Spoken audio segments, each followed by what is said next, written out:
allow the children. It's okay. It's okay. Off your mind. It's okay. She off your mind. Chai! Now wow, people wey suppose talk truth to power don't off mic. And if we talk, now 500,000 they go summer us, call them hate speech. But fear not, my ego don't come. Ingo torchlight every corner, nooks and cranny of all these bad people where they spoil our country.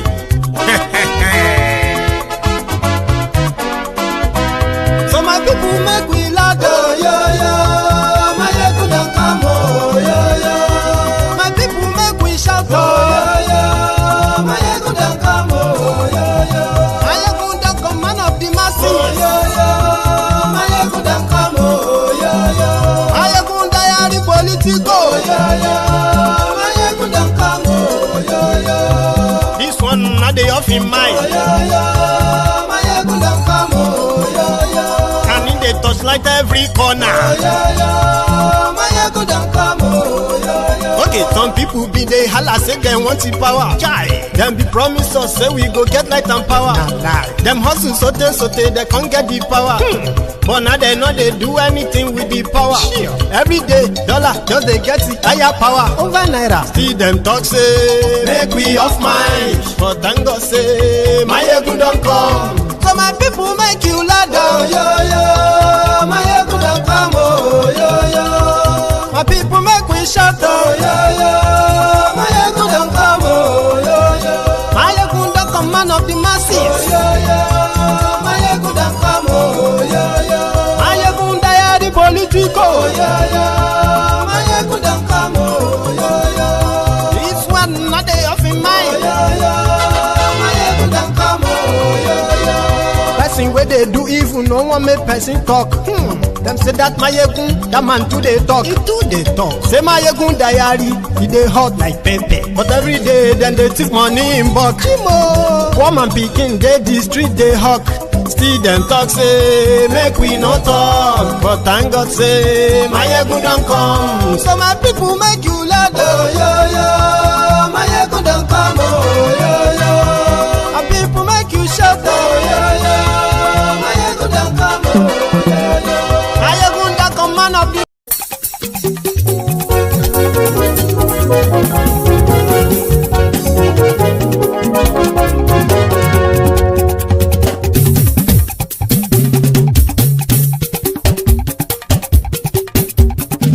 Mayegun làwa mọ̀ la mọ̀ tó dòdòdò. Mayegun diary na ibi number one. Mayegun làwa mọ̀ la mọ̀ tó dòdòdò. Mayegun diary na ibi number one. Mayegun ti dé o ọ̀rẹ́ ara ìlú. Mayegun diary na ibi number one. Lórí Facebook lórí YouTube. Mayegun diary na ibi number one. Gbogbo bó ṣe ń lọ ni Mayegun já wa sí. Mayegun diary na ibi number one. Àṣírí ọ̀jẹ̀lú kì í bò níbẹ̀ o. Mayegun diary na ibi number one. Bó bá ṣe eré àní Mayegun máa wí. Mayegun diary na ibi number one. Ó sì tún ṣe eré wàá gbọ́ níbẹ̀ o. Mayegun diary na ibi number one. Mayegun diary politico. Mayegun diary na ibi number one. Godfatherism kò sí lọ́rọ̀ Mayegun. Mayegun diary na ibi number one. Ẹ farabalẹ̀ sẹ́ o kẹgọ́rọ̀ lẹ́nu o. Mayegun diary na ibi number one. Àní Mayegun làwa mọ̀ o làwa mọ̀ tó dòdòdò. Mayegun diary na ibi number one.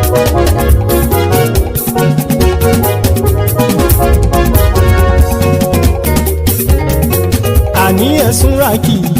Mayegun ti dé. Mayegun ti dé. Ọ̀jẹ̀lú ẹ̀sùn ràkì. Mayegun ti dé. Àní ẹ̀sùn ràkì. Mayegun ti dé. Lórí Facebook. Mayegun ti dé. Àní ẹ̀sùn ràkì. Mayegun ti dé. Lórí YouTube. Mayegun ti dé. Àní ẹ̀sùn ràkì. Mayegun ti dé. Bọ́ bàbá gbé wúrẹ́. Mayegun máa àní ẹ̀sùn rájú. Máyégún ti dé. Ijó ìgbádìyẹ, Máyégún máa wí. àní ẹ̀sùn rájú. Máyégún ti dé. Pẹ̀sìdó bá rúfin o, Máyégún máa wí. àní ẹ̀sùn rájú. Máyégún ti dé. Hello there. Good morning to you. Good afternoon to you. And good evening to you from wherever you are joining us. This is Mayegun Live.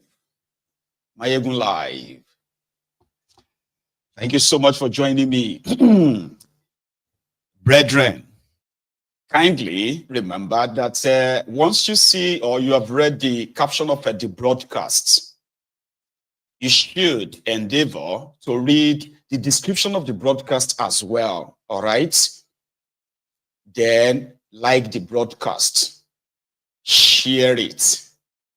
Invite your friends, invite your not so friendly friends, and tell them that Mayegun is live. Yeah, you can just click on share. And then you want to share it on WhatsApp, you want to share it on Facebook, you want to share it in any group at all. They just put a caption, your own rider, and say, Mayegun is live. And if you have done that already, right? Thank you. So you can sit back, kind of relax, and let's have this, these goodies, these gists. If the time permits us, we shall also, take calls for people's reactions, okay? So tonight, I have for us the update from the stable of Thiefnubu, Koolu, and his 49 thieves. These are the ministries, by the way, created by Thiefnubu and his gang. Nigeria has been bleeding, and it didn't start today, fair enough, it didn't start under Thiefnubu, but the level of bleeding that Nigeria has suffered, economic hemorrhage that Nigeria has suffered in the last 21 months is legendary. You get what I like, is unprecedented. But when Nigeria started losing its, its economic value, from 2015, right, up till 2023, a lot of people kind of secretly believe that it can't get any worse until Thiefnubu told them to hold his beer, and it will show you how to destroy a country effortlessly. So investors have been avoiding Nigeria, well, rightly so. The ones that are inside are finding ways to liquidate their, their businesses and cut down their losses and leave. And because of this, Nigeria is considered that, not just the poverty capital of the world. Nigeria is also considered as the country with the highest number of unemployed people on earth. Do you know that? Well, Nigeria is populated by millions of unemployed and unemployable people. That the Thiefnubu illegitimate regime, the first thing they did when they came on is to redefine what employment means. And therefore, to them, Nigeria has no unemployment problem. In fact, Nigeria has so much employment that people are just kind of like naturally poor. And it's not because of the failure of the APC. So, and I've said this as well before, I said that you can use propaganda to kind of like gain power. That happens, but you would have to put in a lot of work, all right, before you can really, run a country. So you can't run a country with the propaganda. It's just unfortunate that Nigeria is not a real place. If not, people should have stoned these criminals by now, chased them out of town, and possibly get your, reclaim your country back if you did have one anyway, but you never had any country. Let's put it that way. But here is the contraption that we are all unfortunately, right, stuck in. And then the guy men and guy women in charge of the contraption continue to cook different kind of propaganda to sustain. You know, you have to kind of like make up more lies to cover up some lies. So you have to keep making more lies. So Nigeria has been saddled with the unfortunate, unfortunate man called Ebola Thiefnubu, unfortunate man. And that has made the, like I said, didn't start from him. Okay, started from the Bukwari's time. So these unfortunate beings, right? They have brought their unfortunateness on the rest of you, unfortunately. So there is no real investment to Nigeria except the ones these rogues claim in their own warped, propagandized their minds, which simply means that they have to resort to borrowing. And you listen, there's something about borrowing, right? Normally, when you borrow for good reasons, yeah, you may have to kind of like live some austere lives to utilize the loan. And if you borrow for improving infrastructures like power, which in itself can help spur up, production, and then job, employment, and then viable economy, whereby you turn your debt, right, into a working asset, so to say. But that's not the case with the contraption called Nigeria, especially under these rogues. So historically, 9 years ago or 10 years ago now, Nigeria's debt was put at 13 trillion naira. Then Bukwari came, borrowed, printed money, all for nothing to actually really anything like substantial to show for it, nothing really. So they said officially the debt of Nigeria when Bukwari was living, local and international, was somewhere around the 115 trillion naira. So that simply means Bukwari alone added 102 trillion naira to your debt, impoverished tens of millions of people. Now, this was for 8 years. Now, between 2023, May to December 2024, that's practically just 19 months. No, hang on, no, it should be more than that. 12 plus 7, yeah, 19 months. Maybe we should round it up and say 20 months. Nigeria's debt grew from that 110 or 115 trillion to over 210 trillion today. And that gives us a bit of an idea that by the time Thiefnubu is done, Nigeria's debt may be somewhere in the range of maybe 900 trillion. Because I don't know what it's going to be like after 900 trillion. What are you going to get? Because after billion, you have trillion. After trillion, what is next? Gazillion, abidrillion, I don't know yet. But you better begin to research that. But the excuse of the Thiefnubu's gang, listen to this, is that it is not that Thiefnubu has borrowed too much money. The real problem is that Nigeria Naira has been devalued. Because Nigeria Naira has been so devalued, every time you want to evaluate the debt of Nigeria based on the current exchange rates, that is where you are going to always get this. And if we have to actually use that too, simply means that Nigeria debt will be in the range of maybe 300 trillion naira. But they are currently using the conservative figure of 197 trillion. My own conservative figure is 210 trillion, and I'm being generous here. So when Thiefnubu came in, officially their naira to dollar was 610 naira to $1. Then fast forward to January 20, or even this February, January 2025, Nigeria Naira to $1 is now in the range of 1,700 naira today. So that simply means if Nigeria had I'm trying to kind of like work it here, okay? If Nigeria had $100 billion debt, for example, 100 billion.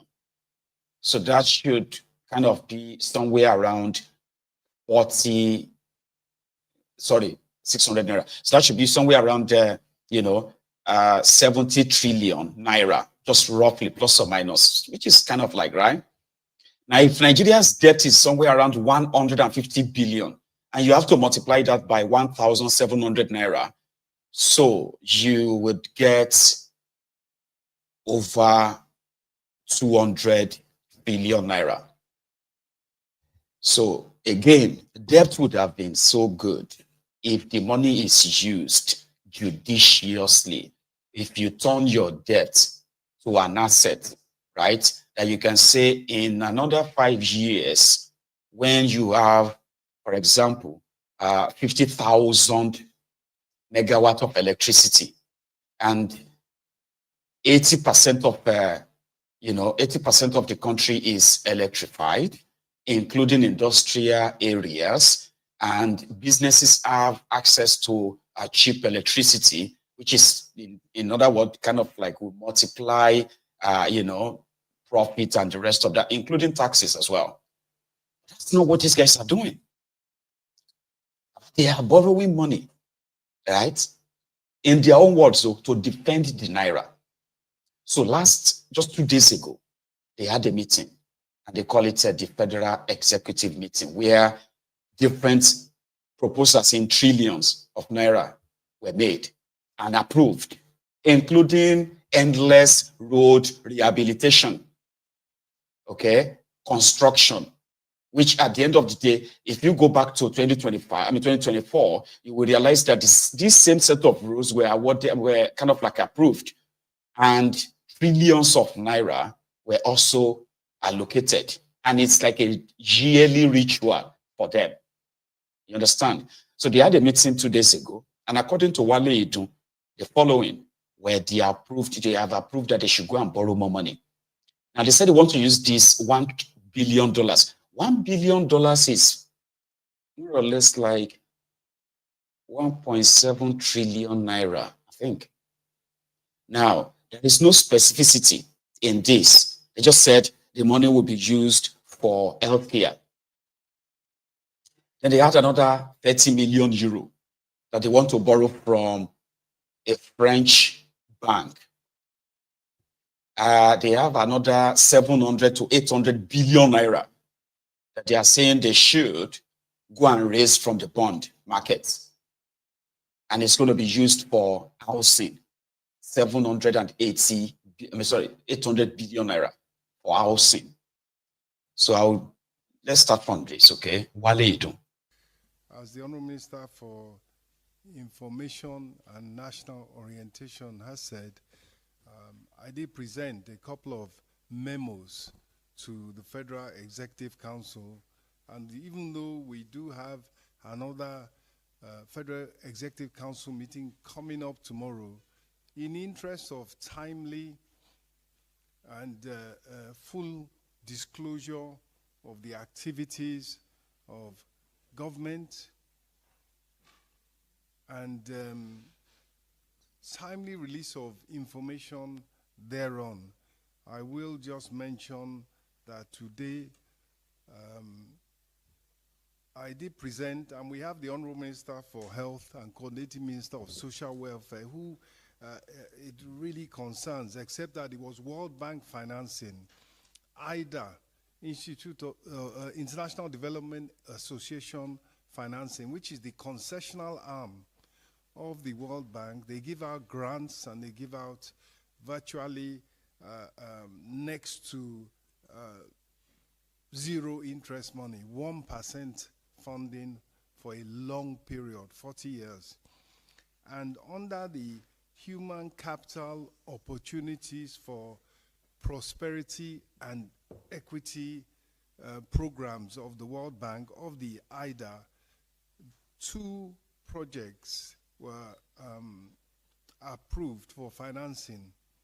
The total amount, and one is for governance, to improve the governance around healthcare, primary healthcare in particular. And the other one refers to improving the governance around delivery of improving the quality of service, including improving utilization of essential services, also in the health system.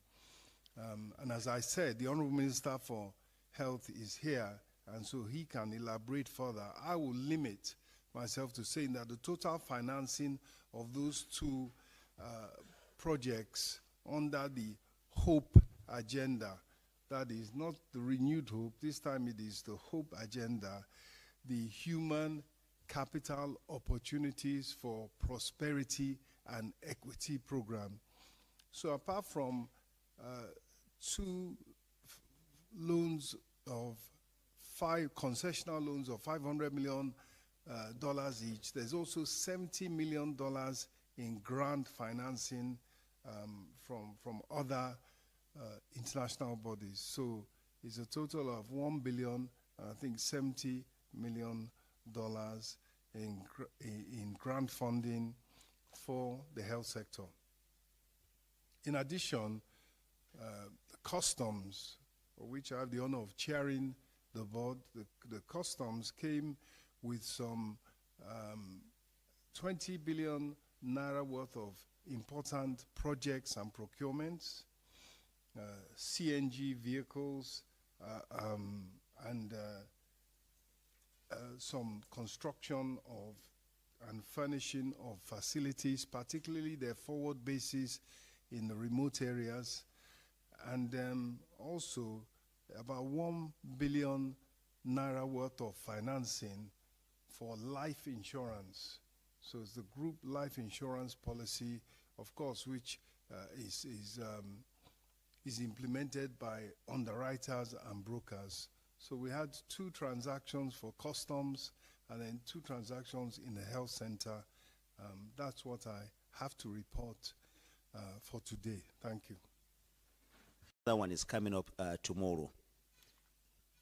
It's actually not just a continuation of today's one, it's another Federal Executive Council meeting for tomorrow.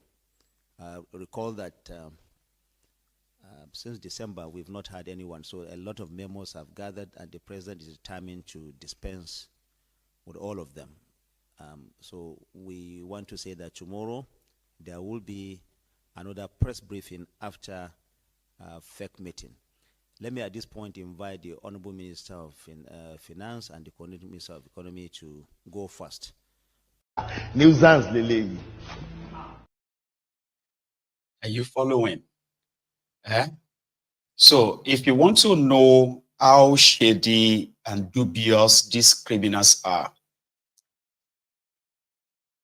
take your time to listen and then study the body language of Wale Idun every time he is rolling out those figures for loans they want to take.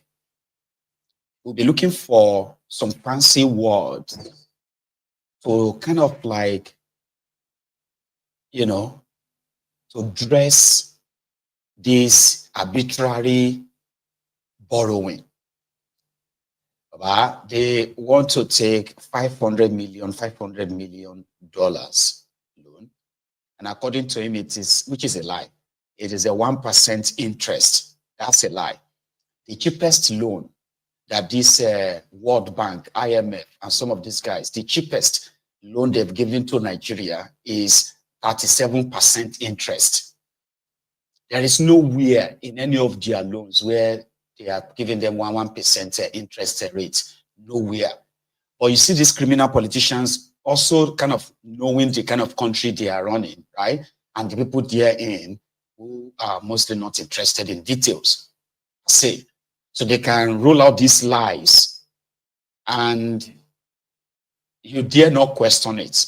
Because if you question it, it will be called incitement. You are inciting the people against the government, questioning their, what do you call it, their unverifiable lies, so to say. So they want to spend $1 billion on healthcare, improving service delivery, improving healthcare, primary healthcare, and the rest of that. So you get.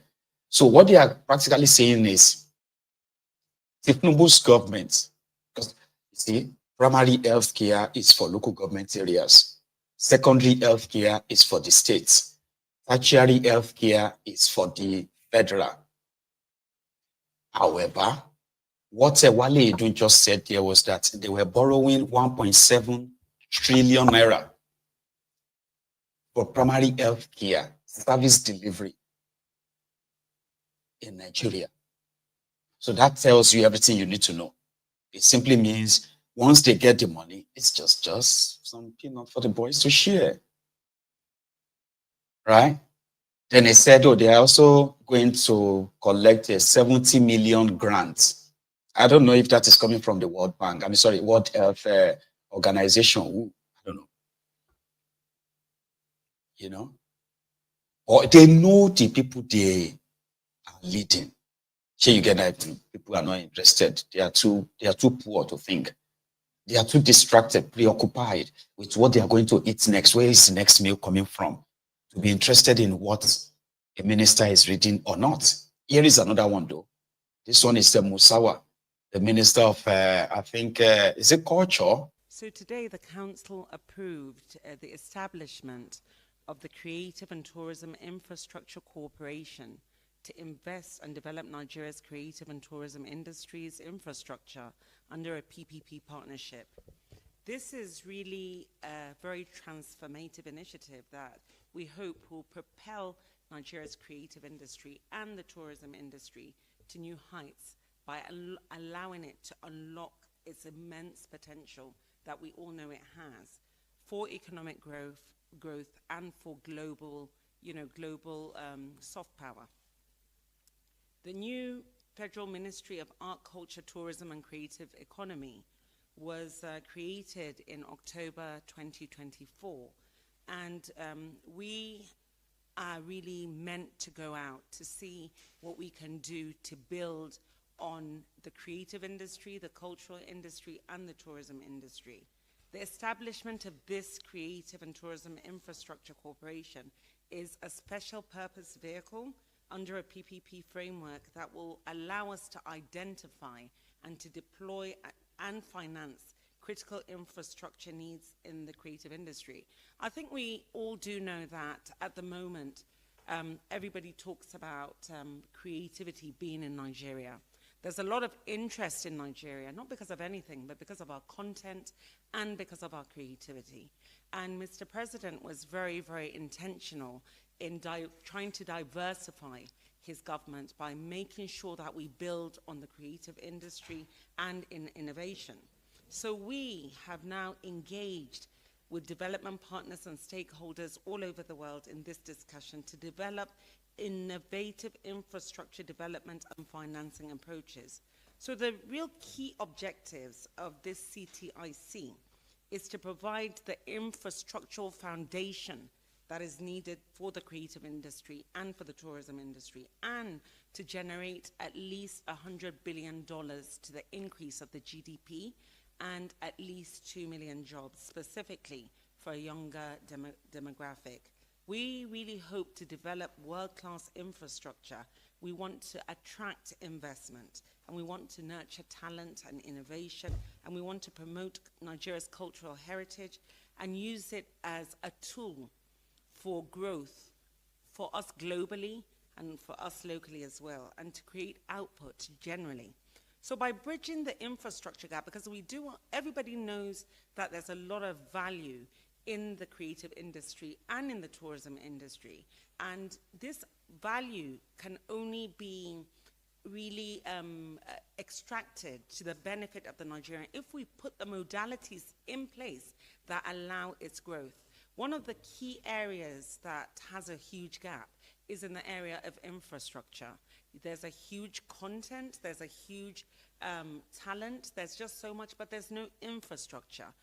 Just last year, December, everybody saw what happened in Lagos for Dirty December.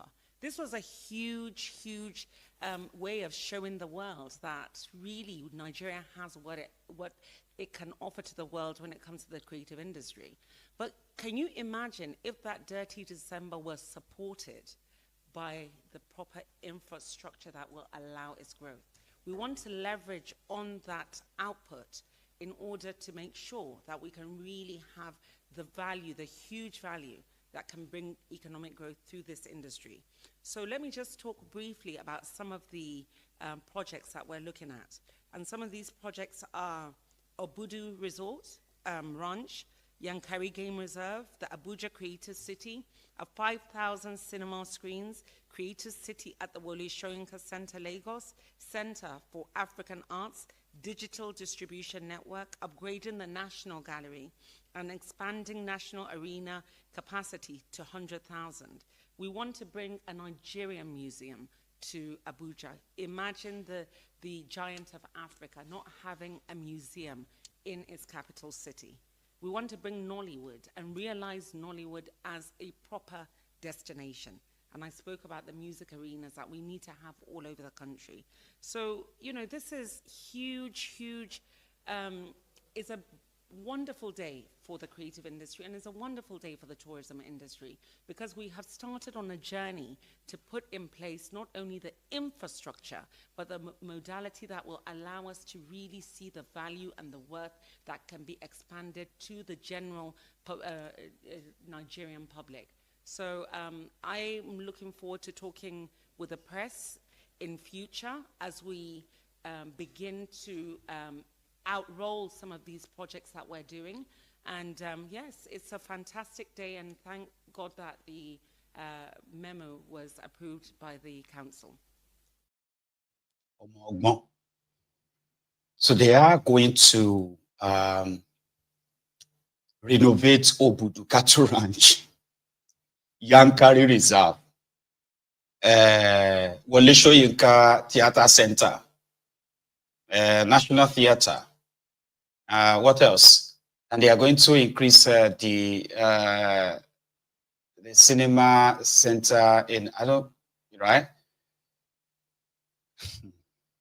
Damn it, man.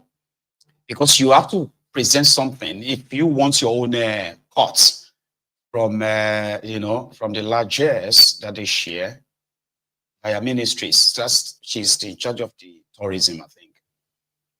Okay, so they are going to build maybe film village and Dirty December, so that people can come from abroad and have access to some infrastructures, like maybe our own infrastructure will include generating and distributing cheap energy, which is so essential for any country that really wants to, to improve economically. The first thing you need is to have reliable, electricity, dependable electricity, and cheap. So Nigerians have become so poor that their purchasing power has become like, you see, population can be a blessing. For example, if you have a population like you do have in that contraction, allegedly, over 200 million people. But statistically, you have more than 170 million Nigerians who are living in abject, multi-dimensional poverty, who can barely feed themselves. Talk less of them having any disposable cash, right, to buy other things for themselves. That's massive. So if you have 24 hours electricity, for example, and then people are gainfully employed, which means that they are earning, businesses are running, and yeah, I mean, your population can be a blessing in that regard. So what is Musawa going to do in the area of infrastructure? She kept repeating and mentioning. It was just all talk. I promise you, just talk.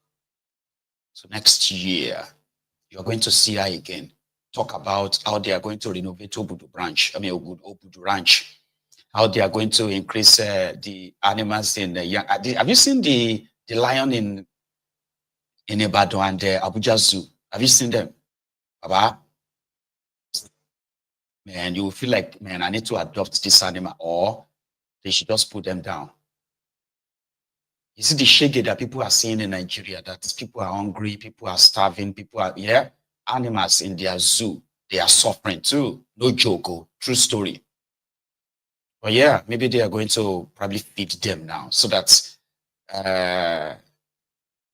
you as a tourist to their zoo, for example, the Yankari, what have you, right?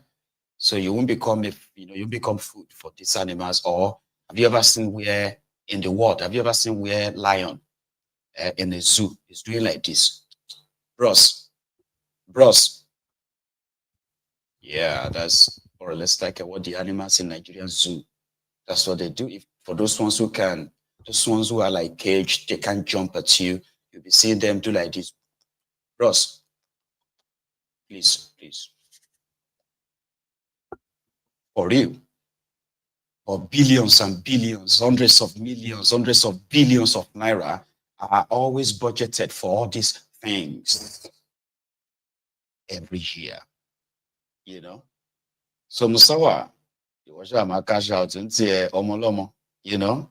So yeah, here is another one. They had the meeting twice. Okay, so the one they had yesterday, it was the turn of the Umahi to tell us how many roads. Now, this is not the first time. Remember that the same Umahi said that before the 25th of December 2024, that all the federal roads in Nigeria will become motorable. That never happened. Then he turned around and said he didn't say that. Anyway, Umahi has been a minister now for over a year and a half. However, his own office, the Ministry of Works, that's where he works, right? As a Minister of Works in the contraption, Umahi's office has seen over 2 trillion naira allocated to his own ministry alone in the last 1.5 years. Except for the different propagandized road projects, right? Umahi is yet to actually commission a single road from that money. True story. Or maybe it takes more than just a year to either fix a bad road and then construct a new one and what have you. So Umahi is also the brain behind the fraudulent Lagos Calabar coastal road. However, you know that the Lagos Calabar coastal road was approved for ITEC owned by Shaguri, the confidant of Thiefnubu, as well as the same company whose member of the board is also Thiefnubu. I hope you remember that, right? That Shaguri's company, ITEC, that got the contracts unbidded for, without any competition, they unbidded a contract for the Lagos Calabar coastal road, right? Is also a part owner. Sorry, Thiefnubu is also a part owner. People believe he's representing his father there. That should have been a conflict of interest, but not in that contraption where all illegalities kind of like are legal. Depends on which side you are. To me, illegalities will be illegality. But to those who are benefiting from it, shut up your mouth. If you don't give the contract to his son or the company that his son has interest, who else do you want it to go and give it to the company of Atif Kudi? I be the company of Obi. My friend, if now you say you know go award the contract to your own son. Like I said, Nigeria is not a real place, okay? Every logical thing elsewhere is illogical. Every illogical thing elsewhere is always logical. In Nigeria, you can't really deal with any issue of Nigeria logically because it's a place that abnormalities are considered normal. Depends on who is talking. So if you are condemning every abnormality in that contraption, you will see where you see some others who are so religiously defending the same abnormalities, and they will tell you, what is wrong with that?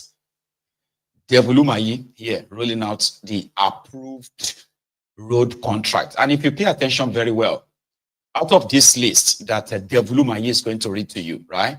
Out of all this list, I promise you that 80% of them were also read last year as approved by the FEC. Pay attention. Today, in line with the policy of the Renewed Hope administration, to review, rescope, and prioritize, all the ongoing inherited projects.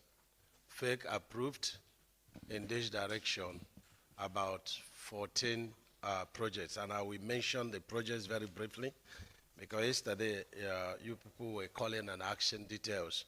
So the first one is a rescoping of Agia Kachia Road in Niger State, Agia, and the contractor name is Agaye Kacha Barau Road. Is it correct?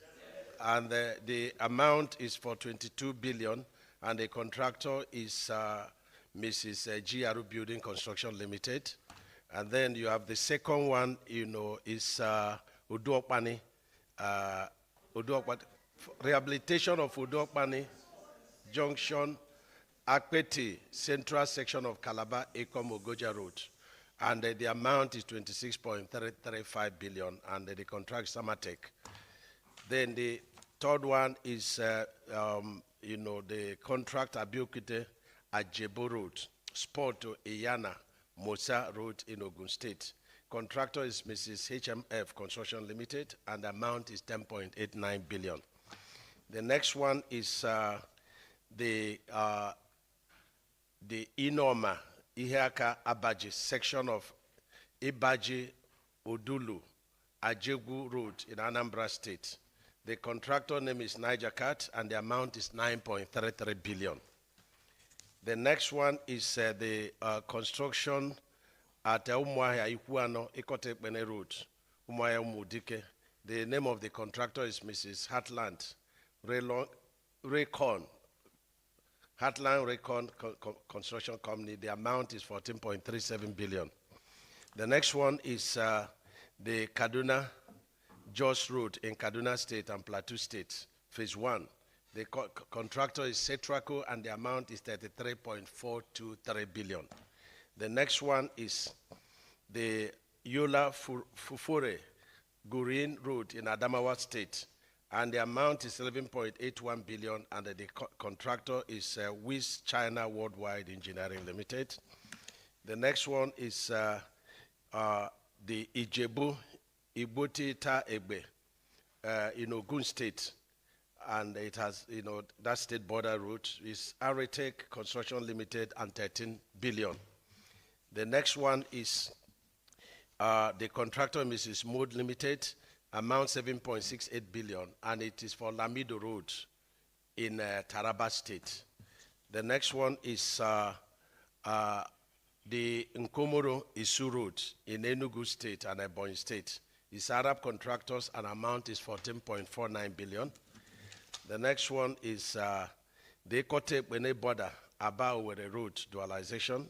Is Arab contractors, and the amount is 11.55 billion. The next one is the Mrs. Rick Rock, 9.68 billion, and the project is Gashi Bayamari, Section 2 in Yobe State. The next one is the project in Ikorodu Shagamu Road in Lagos, and this is the phase 1 of the Lagos Ibadan Road, and it is no, this is different. This is Arab contractors, and it is Ikorodu Shagamu Road, and the amount is 27.59 billion by Arab contractors. And the second to the last is Mrs. Reynolds. Yeah, this is the Lagos, Ibadan Road, the phase 1. There were 2 phases. The first section is being completed by Julius Beja, and the second section is being done by RCC. But RCC is here to finish the Ibadan bound. The contract value of what is left is about 4 billion, and then the Lagos bound is about 8.55 kilometer. And this is what we rescoped. That amount is 22. So you technically have about 30 billion, even though the total value of the project is 213 billion. But don't forget that what is needed to complete that road is 30 billion. And that's Arab contractors. And we are poised to take over some of the roads if any of them will not be completed by the month of April, because we need to commission that project. And the last is the carriageway Arcade bypass. It is a major, construction, but we needed to rescope it by Gito Construction Limited, and the amount is 7 billion. The fake step down, one memo, and that is the building of the FEMA headquarters. Fake wondered why, says the establishment of FEMA. FEMA never had, headquarters, but we've been asked to research and recheck and then resubmit. Thank you. Nuisance Lele.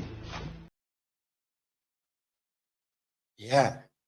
If you want to, there is more, but I think, let me just give you the summary. If you want to know how to defraud people and how fraudsters operate in government, that's how they operate. Give them the name of the road, even if it is just 1 kilometer road or roundabout, 10 billion. Ogwashi Umoku Road, even if it's just 2 kilometers, 12 billion. Amadu Bello Way, Zungeru Road, even if it's 5 kilometers, just say 32 billion. And that's how they run now. So that they run now. Here you get. Now, when you begin to now kind of like look at and say, you want to do this roundabout for 4 billion, roundabout. So yeah, it's 4 billion. Because it's just all about just kind of like people, the job itself is job for the boys. Their contractors are their friends. Some of them are the owners of all these contractors, like all these construction companies, so to say. Yeah, they are businessmen and they are also in government, so to say, right? It was also approved, by the way. They said that a 60 kilometer in Akwa Ibom, they said that one is part of the Lagos Calabar coastal road. But this section, that section of, in fact, I think I should get the list. So that would make sense if if I'm giving you the names as, as kind of like, forgive me, okay? I should have put that up. But I just felt like this is how you're going to understand it. Because word for word, I have another, I have another evidence of what the FEC actually approved. Okay, just give me a sec. I'm pulling it up right now. Then you would understand my position properly. So, for example, they said Akwa Ibom section of the Lagos Calabar Expressway, or sorry, coastal road. So, according to them, it will cost 67 kilometers, right? And the FEC approved 1.3 trillion naira for 60 kilometer road. Section between Akwa Ibom. So the FEC, right, also approved 900 billion naira. The same coastal road, though. So it's going to be from Lagos to Ogun. The one they are currently doing, the one that they gave 1.5 trillion naira to Shaguri as a kickoff in September 2023. They have approved another 90 billion so that they can complete what they call 47 kilometers between Lagos and Ogun State border. In that coastal road, 900 and something billion naira. 67 kilometers, the branch that will pass through Akwa Ibom was put at 1.3 trillion, right? Here, now they give you the names of the road, because this time around, I think some of them actually have oh, God damn it, they don't have their kilometers put in, okay? So, look at this one. They say the rehabilitation of Old Kefi Road, right? It is a 15-kilometer stretch. 15 kilometer, they say it is linking Kado village to Deide, right? Old Kefi Road.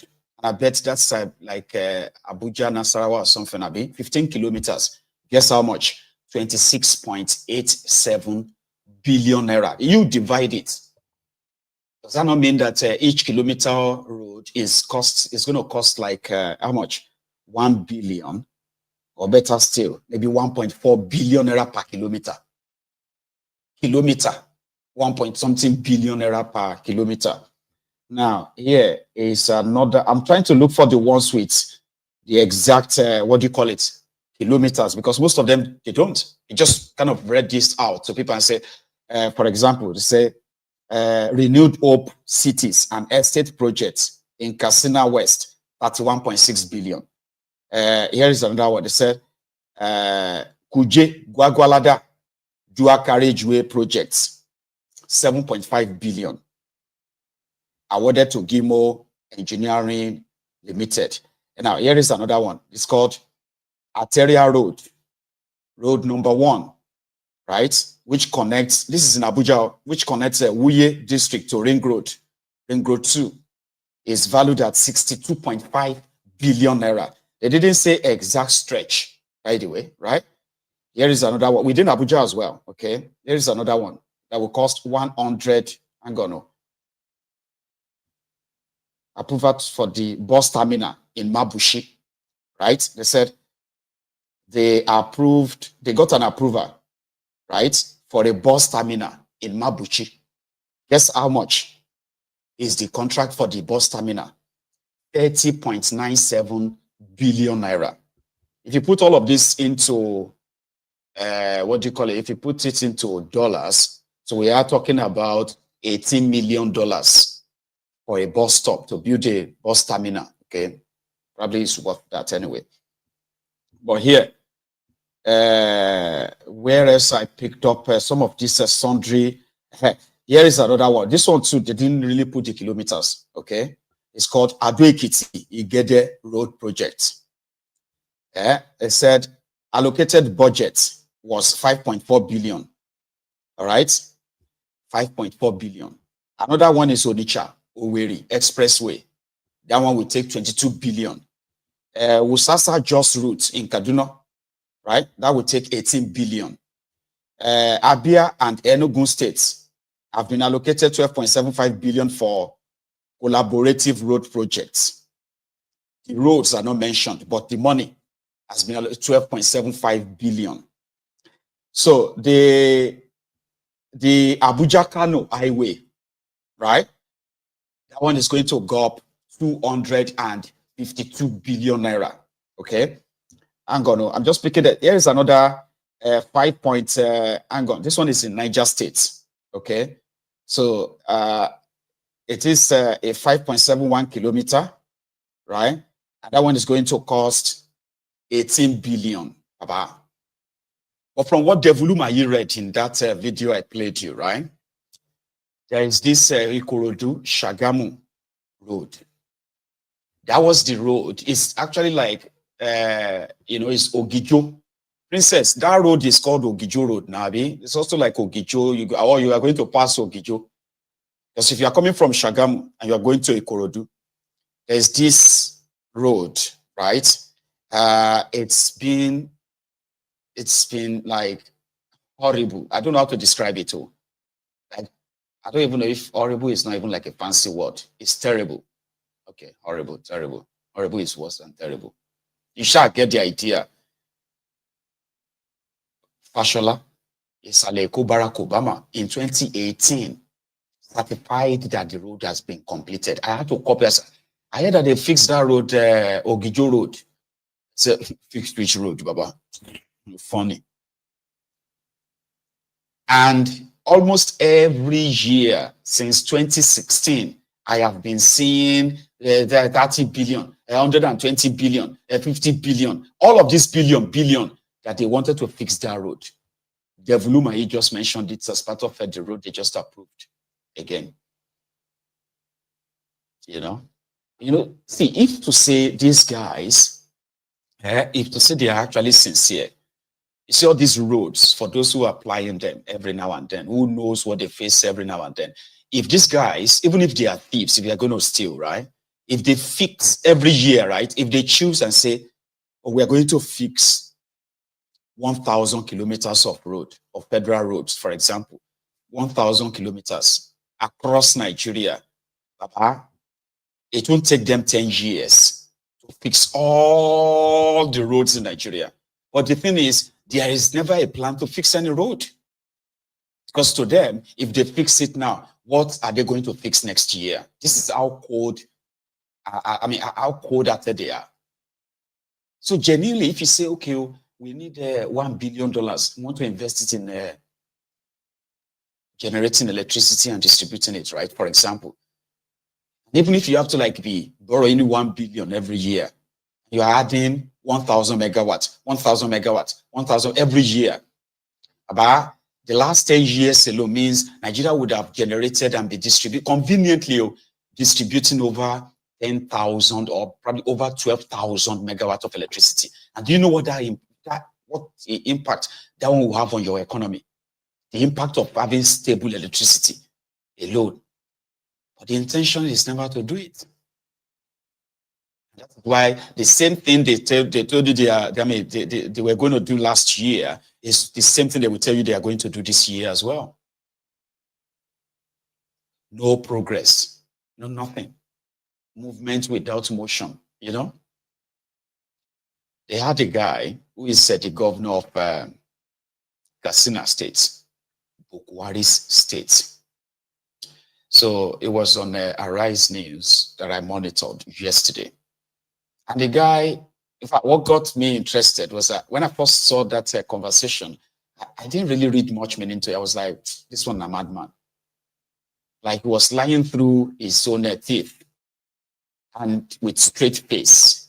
And I bet you, it's like, you know, APC, they have that skill of lying to themselves and then believing their own lies. First thing first, this guy said the price of food is crashing in the States, which would have been a good news, right? He said a bag of corn was probably being sold for over 150,000. Now it is somewhere around 100,000. He lied. And he went on to say a bag of rice in his own state is now being sold for 50,000 naira or less. To the point that Bayo Nofunuga had to kind of upload the video himself. To now tell all of you now, when they complain, say things are very expensive and all of that, to relocate to Katsina states. Because listen to this Katsina governor. He just told us now that a bag of rice is cheaper. Well, you know now people they shall shake before I'm saying Olori Brukuniel Bayo Nofunuga. So are you saying we should all go to Katsina State now and buy our own rice there, since out of 36 states in Nigeria, one state's governor claims that a bag of rice in his own state, which is a sign that things are, the prices are coming down now, But it was the people from the same Katsina who came on and said, he's a madman. If you want to see one of the useless northern governors, this guy should be number one.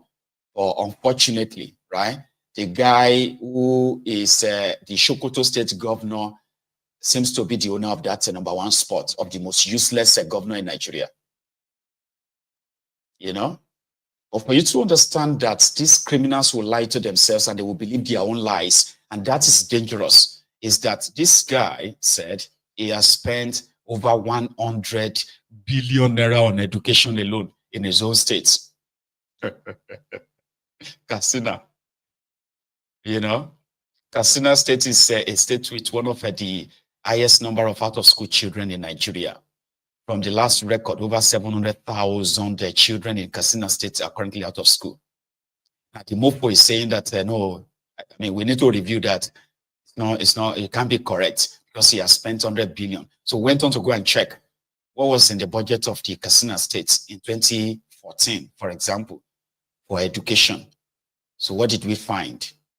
We found that this MOFO's budget for education in 2014 was somewhere around 260 million naira. That's how much he budgeted for education. And most of that is for the payment of salaries, not to improve any infrastructure or what have you. Then in 2015, which is just this year, is proposing to spend 650 million naira. So if you add the whole thing together, it's somewhere around 800 to 900 billion, million naira, not even up to 1 billion.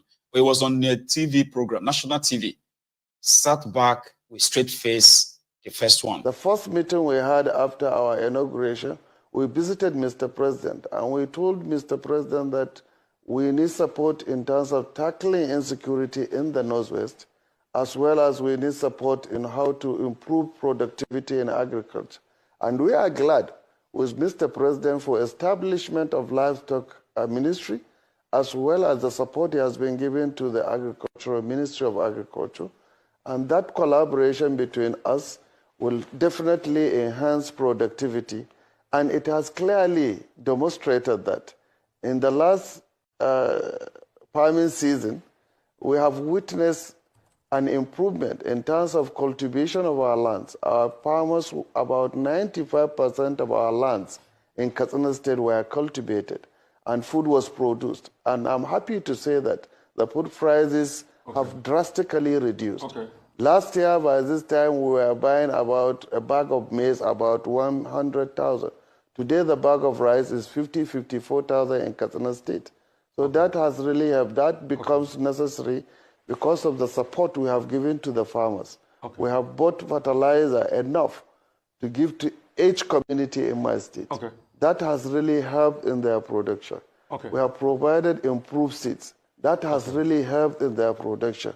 We have recruited more than about 800 more extension workers that help them to educate them, to provide the necessary education on the best farm practices. That has really helped. So I think in terms of security, the collaboration between the state governments and the federal government was very strong. Even yesterday, there was a meeting between myself, the governor of Zamfara State, the NSA, and the Minister of Defense, in which we strategize on how to holistically look at the issue and then strategize so that we can address the issue. So I must say that we are happy with the kind of contribution and the support the President has been giving the subnationals in terms of addressing the security challenges in our country. And that has been very apt because of the kind of collaboration. Because if we are doing one thing different from what Zamfara is doing or from what Sokoto is doing, so that will make the fight against the banditry more difficult. But as we collaborate together, we are seeing results. There is no evidence of any improved farming in any of these northern states, other than when the politician says that to you, you should never believe him. Okay, you shouldn't, because there's no evidence. Or you want to see the evidence of the insecurity in northern Nigeria, in Katsina State in particular, or is it in Zamfara, or Borno, or even Sokoto, where you have the Lakurawas? So when politician tells you that they have given out fertilizers and farmers are now kind of like back to the farm, so they are referring to people using the cutlass and hoes, right, to cultivate the land, grow food, and that food is so massive enough to have flooded the market and crashed the food prices. I mean, that's what you imagine, Abi. It is not like, oh, we have invested in this mechanized sort of farming. We have improved in security, and all, because improving on security simply means that we should not be hearing the the stories of mass kidnappings, the killings of farmers, as well as the the sacking of villages, which remains so active. Soldiers are being slaughtered in Nigeria right now, northern Nigeria to be precise. That's Nigerian soldiers are being killed. Okay, and Nigeria is not actually acknowledging that. Normally, if the soldier dies, the country that sort of trained and invested in one single soldier who knows the worth of a single soldier will be mourning. Or in Nigeria, with this APC, you die as a soldier, you die wrongfully. Yeah, the media may partly report it, but they will never even mention your name. Nobody will even know who died for them. So a rogue like that, and that is why if you kind of listen to some of them, you will realize that they always love to refer to Thiefnubu as, oh, the Thiefnubu, the Mr. President, as a people, as, you know, just to kind of like continue to massage the ego of Thiefnubu and that of the Ribadump. While behind that old facade, right, people are going through it like the hell that it is. So here is where you get to see the breakdown of his lies. I mean, this is what gave him up totally. 100 billion around education in Katsina State. Do you even understand what 100 billion means? I'm quite sure that if this statistics or if this survey is reviewed, this figure must come down drastically, because when we came on board, we make sure that we invest heavily in education. If you look at our budget 2024 and the budget 2025, education has the highest budgetary allocation. And we are giving priority to that. We are creating more schools. We have recruited over 7,000 new teachers in the state at once. And then, as I speak to you today, we have built we are building 150 new junior and secondary schools, because those ones are they were paid from the primary schools, because we realize that the number of secondary school is not adequate for the number of people that are graduating from the primary school to the secondary school level. 75 of those schools were completed. 75 schools were ongoing as I speak to you today. Last year alone, if you have seen the press briefing that we have given last week by my deputy governor, Katsina State is invested in the year 2020, since when we started to the end of the year 2024, we invested about 120 billion naira in education, in terms of training the teachers, improving on the infrastructure, building new schools, building more classrooms, enhancing the capacity, and also improving the welfare of the teachers. Because you cannot develop education when you don't have adequate people that can be able to teach those pupils in the school. So we have done a lot in the area of education, and we have created an agency called Bureau of Statistics in the state, so that we can get the true picture of what we have in our state. And as last year, we were able to do a baseline survey on education, the number of schools, the number of pupils that we have realistically in the state. We are able to do a baseline survey in our health institutions, number of patients, number of doctors, number of nurses, and number of health facilities that we have. We are able to do a baseline survey on farmers. We are able to do and get the real statistics, the locations, their farm sizes. We have done a lot, and we are doing a lot in that kind. We are engineering the process as a whole. Governor, I would like to come in, you see, because I wanted to ask more questions.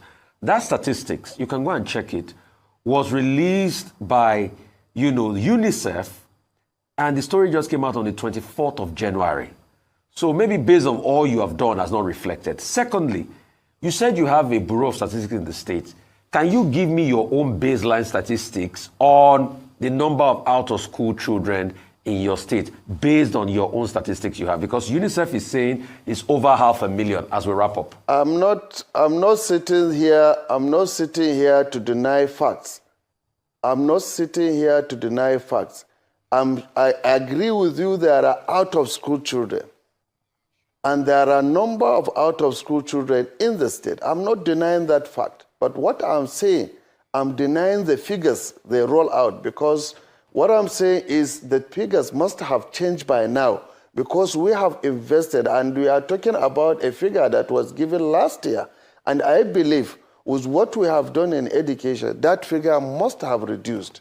So what I'm saying now is we are trying as much as we are. We are investing heavily. We are building more schools. We have recruited more teachers, and we are making every effort to support the infrastructure, teaching materials, also to be able to sensitize. In fact, Katsina State, we have created what we call community level committees. We are using those community level committees to encourage parents through the traditional institution, through the religious institution, to take their children to schools.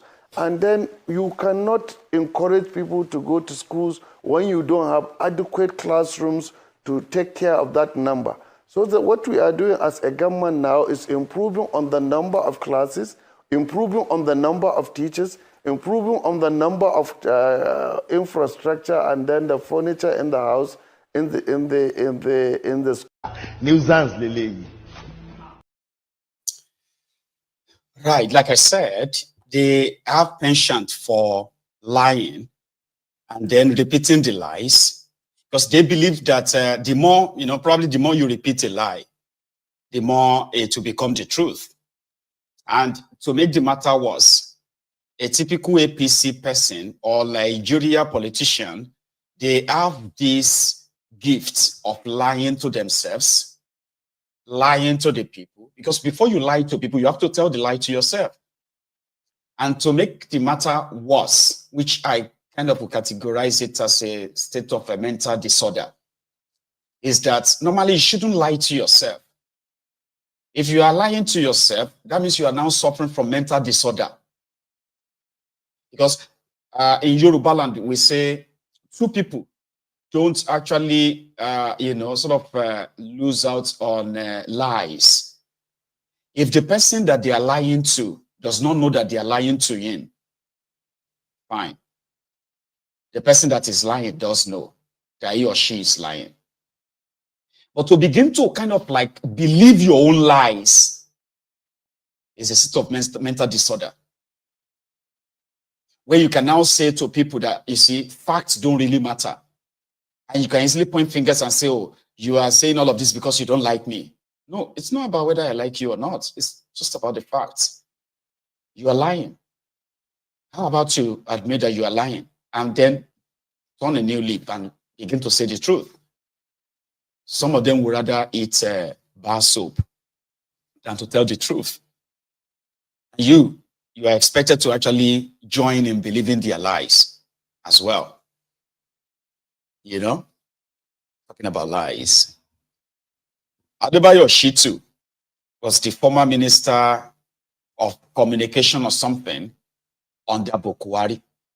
Now, Adebayo Shitu was on a program, AIT platform, and the conversation was about many things, including the state of Nigeria economy. So Adebayo Shitu told his host this. He said, things are really, really tough in Nigeria, which is true.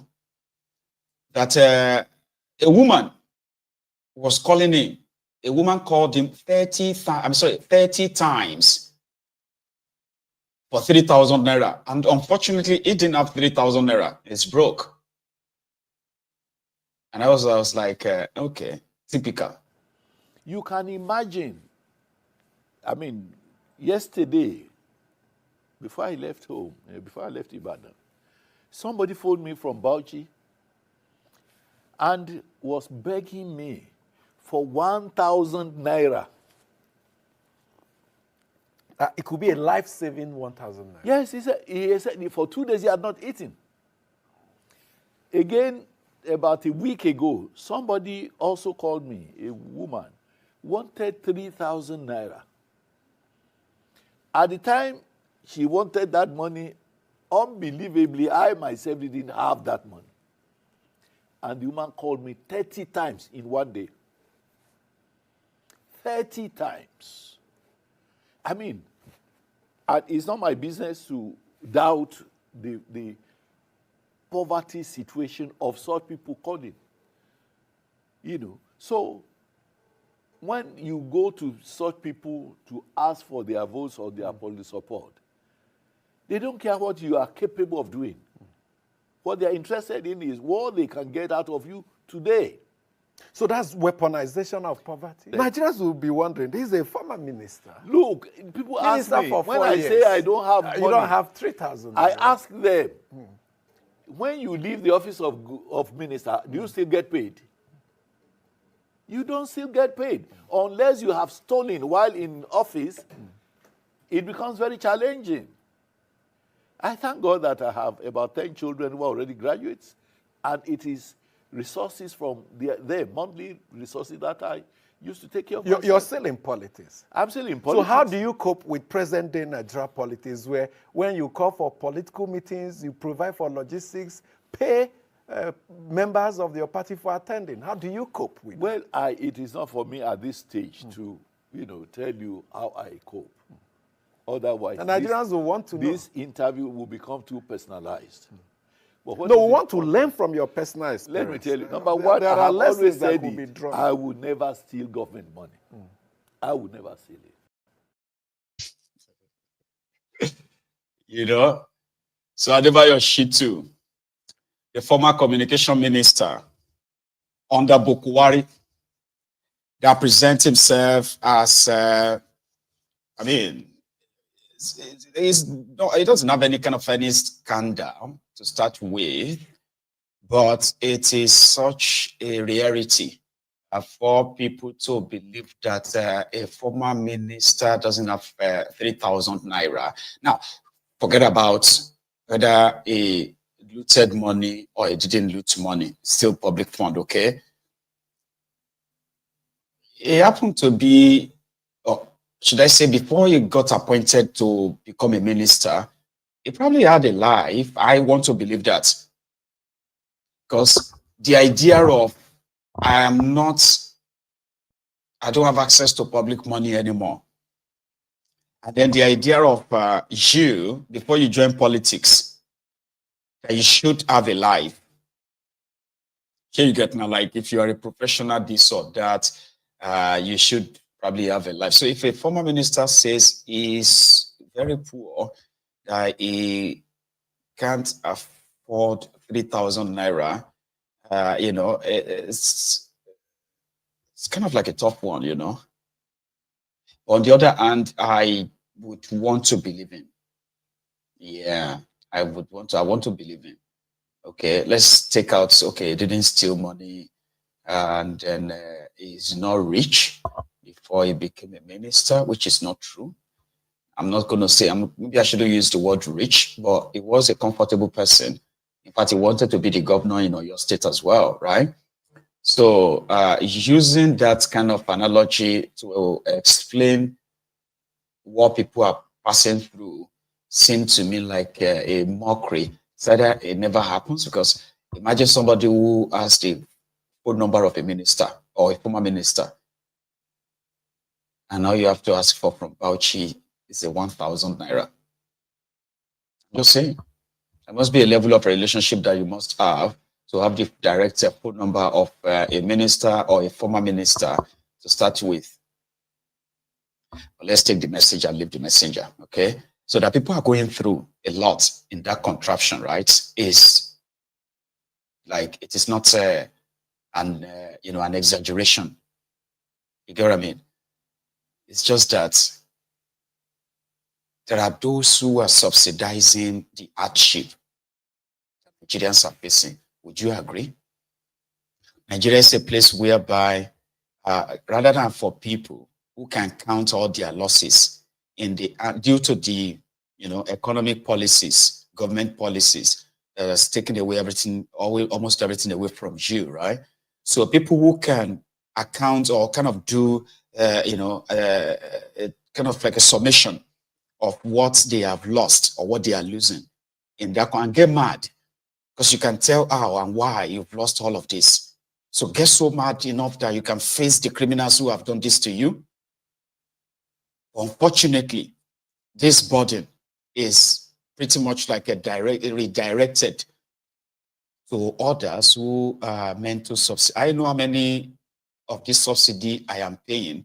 Some of you, my viewers, can tell personally how much of subsidy you are paying for a lot of people, family members, friends, old-time colleagues, random people. Now, this is how the hardship in Nigeria has been subsidized, probably to prevent it from getting to that boiling point where, since people have nothing, and they have nothing to also lose anyway. So they will not be afraid of facing their own criminal leaders and demand for probity, accountability. Sure, you get. We are still subsidizing.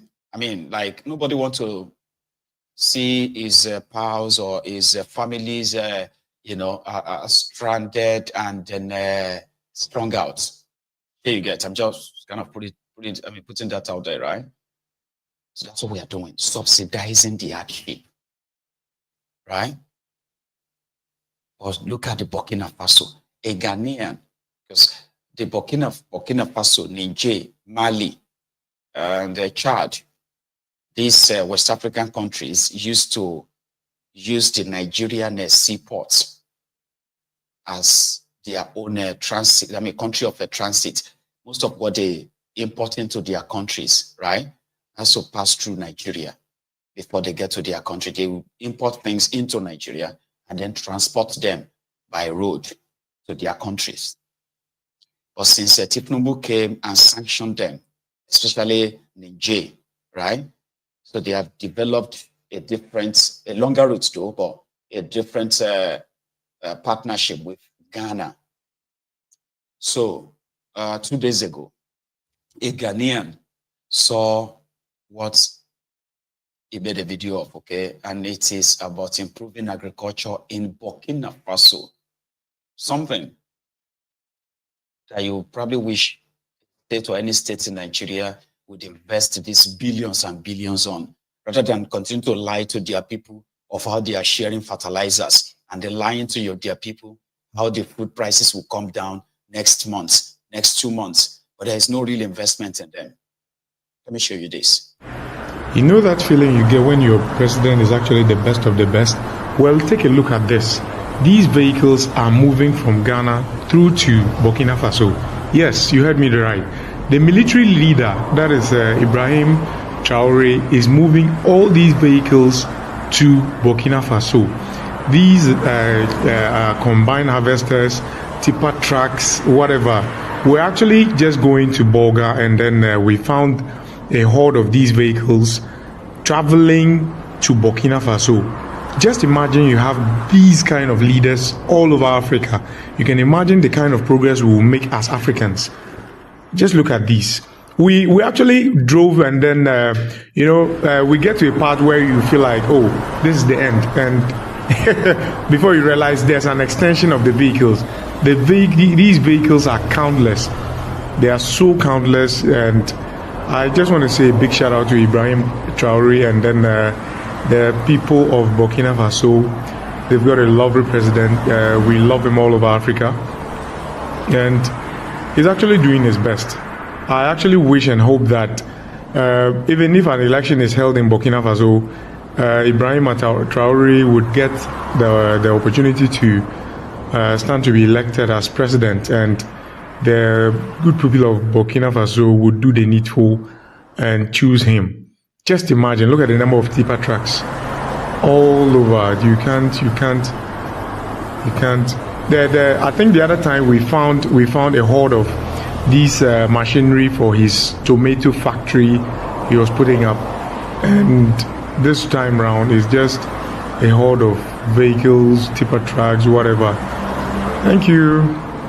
Shout outs to Africa.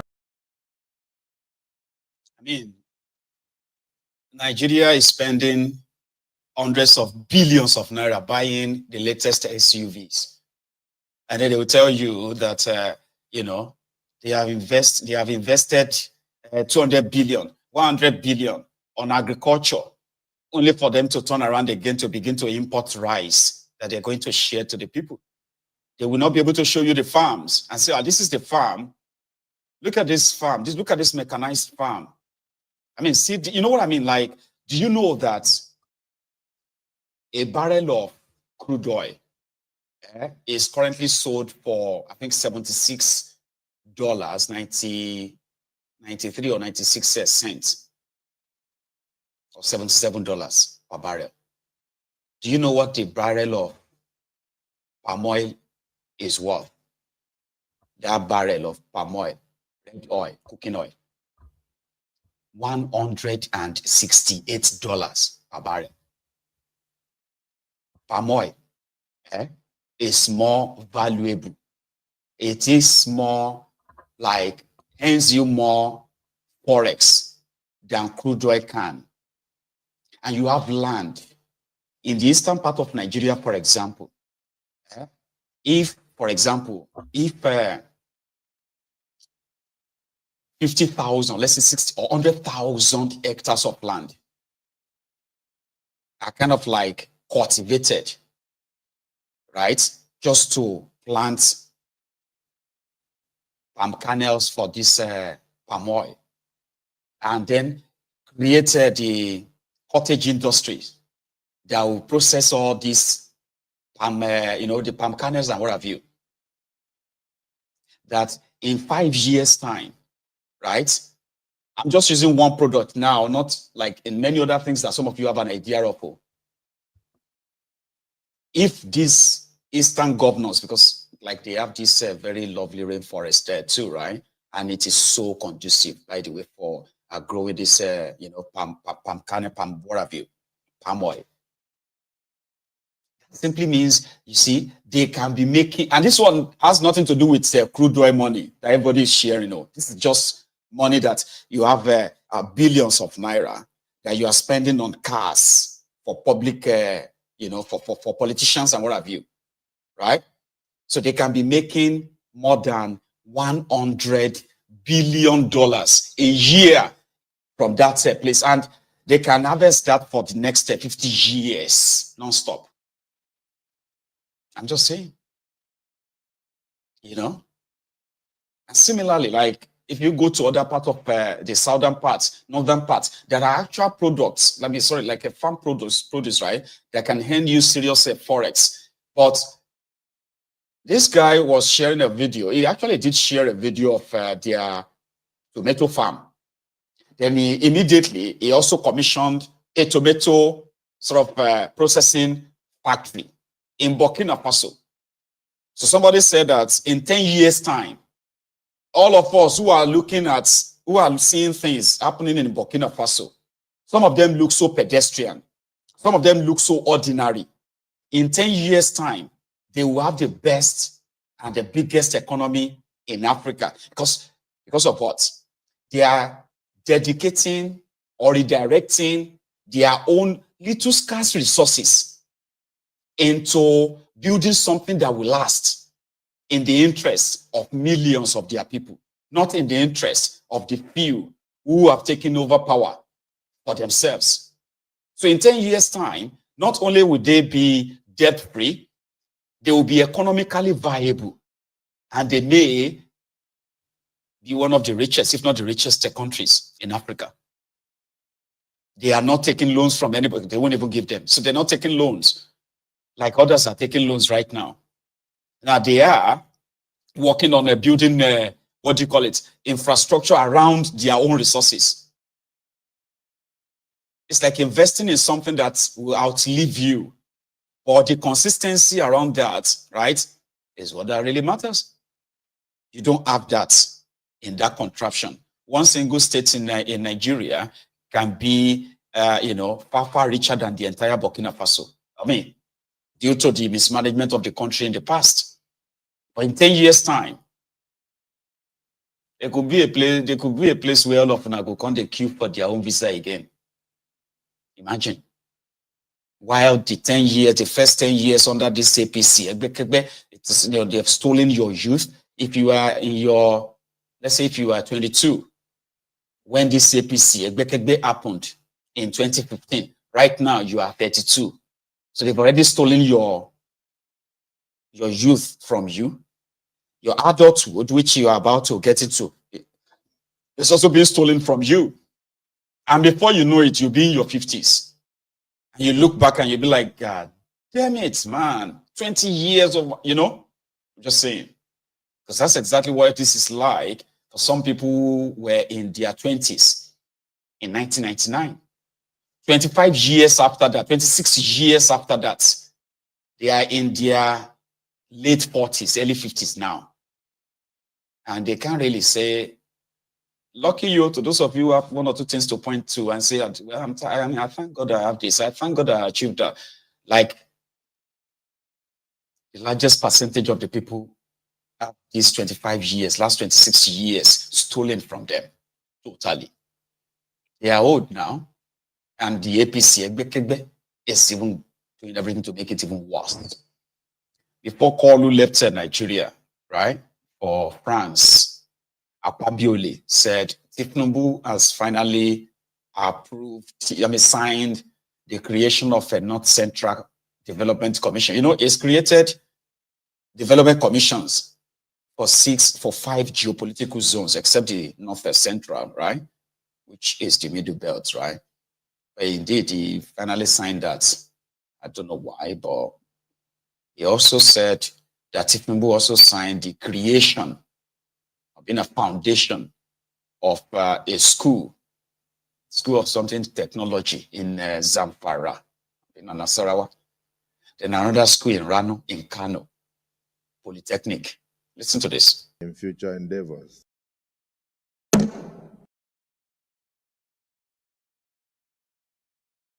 Let me also inform our colleagues that Mr. President has also assented to the North Central Development Commission Establishment Bill 2024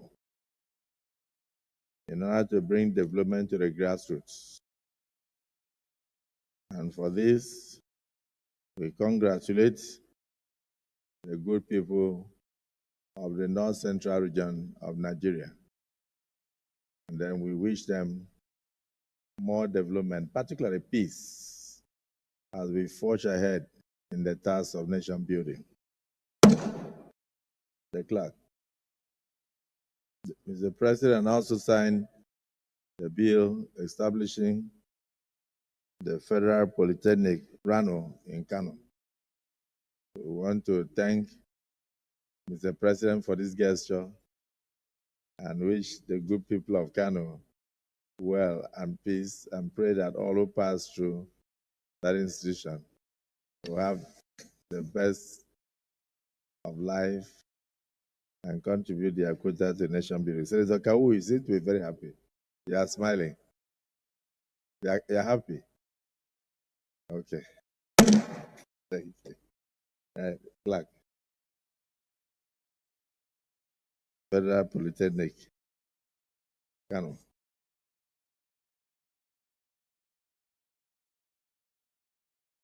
The amendments to the Agricultural Research Council of Nigeria bill have been signed into an act of parliament by Mr. President. And I pray that this will bring more food to the table and solve the food scarcity problem in some parts of the country. I thank Mr. President for the speedy reaction to all the bills sent to him by the National Assembly. Federal University of Health Sciences and Technology Establishment Bill has now been signed into an Act of Parliament. That is at SAFE, if I'm right. It's actually TSAFE.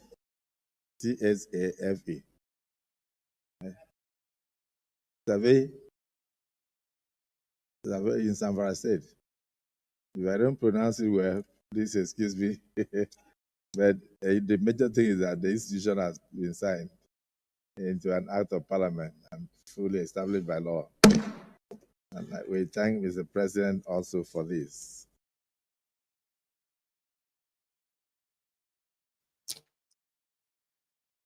Okay. So here is the drama part. You remember Ned Nwoko, the man that is calling for the creation of Anioma states. Ned Nwoko. What's his wife's name again? That's an actress. I can't remember her name, but you know where I'm talking about, from Delta, where he has decamped to APC, from PDP. And some PDP guys on the floor kind of were murmuring, you know, like, then Barau, who happened to be, Barau, who happened to be the deputy Senate president to Akpabiole. now said it kind of came to to his defense by saying PDP is divided anyway, so who doesn't know that? Said so. Akpabiole now asked the minority leader and said, "Listen, if you are going to sanction him for crossing to APC, who's going to sanction him? Is it going to be which faction? Is it going to be the Wike's faction, or is it going to be Bala Mohammed's faction?" I don't know why they didn't mention that of Atifku's faction. Because by now, I think it's about 3 factions now. Watch this. His co-faction, and so on and so forth. Even a boy on the street knows this. And why is the minority leader telling us? There is a faction, Mr. President. Do you belong to Wike faction or Bala Mohammed faction? Which faction do you belong? Mr. President, there are factions. So what our colleague did, there are 2 factions, 2 divisions. 2 divisions. There's Wike's division. Mr. President, you have the Wike's faction. You also have Bala Mohammed, who has his own faction. Even in Ekiti State. So, Mr. President, what he has done is in line with our constitution. It's in line with our constitution. Distinguished Deputy Senate President, your point of order, in your submission, you failed to ask the minority leader one small question. Who is your national secretary? Why I'm mentioning this to you is that the governors have their national secretary, the other members have their national secretary. According to constitutional order. And I mean, I'm not supposed to know, but I am also a Nigerian and a politician. But I know that for them, once there is a division in the NWC, not at the state level, once there is a division in the NWC, the National Working Committee, any member of the party has the right to look for succor elsewhere. Very fundamental and constitutionally guaranteed.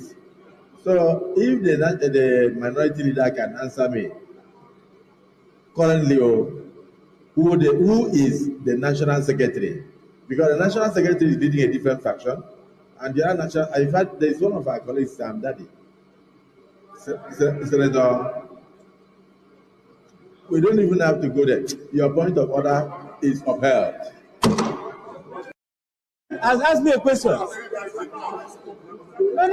He can't recognize you when he asked me a question and I have no answer. Sorry, leader, because the different factions are in court, let him answer so that he will voice a fait accompli on the court. You know why I'm saying that? It is sub judice for the Senate or any member of the Senate to take over the work of the justices of the Court of Appeal or the Supreme Court. Since I'm aware that the different factions are struggling in court, let him answer the question.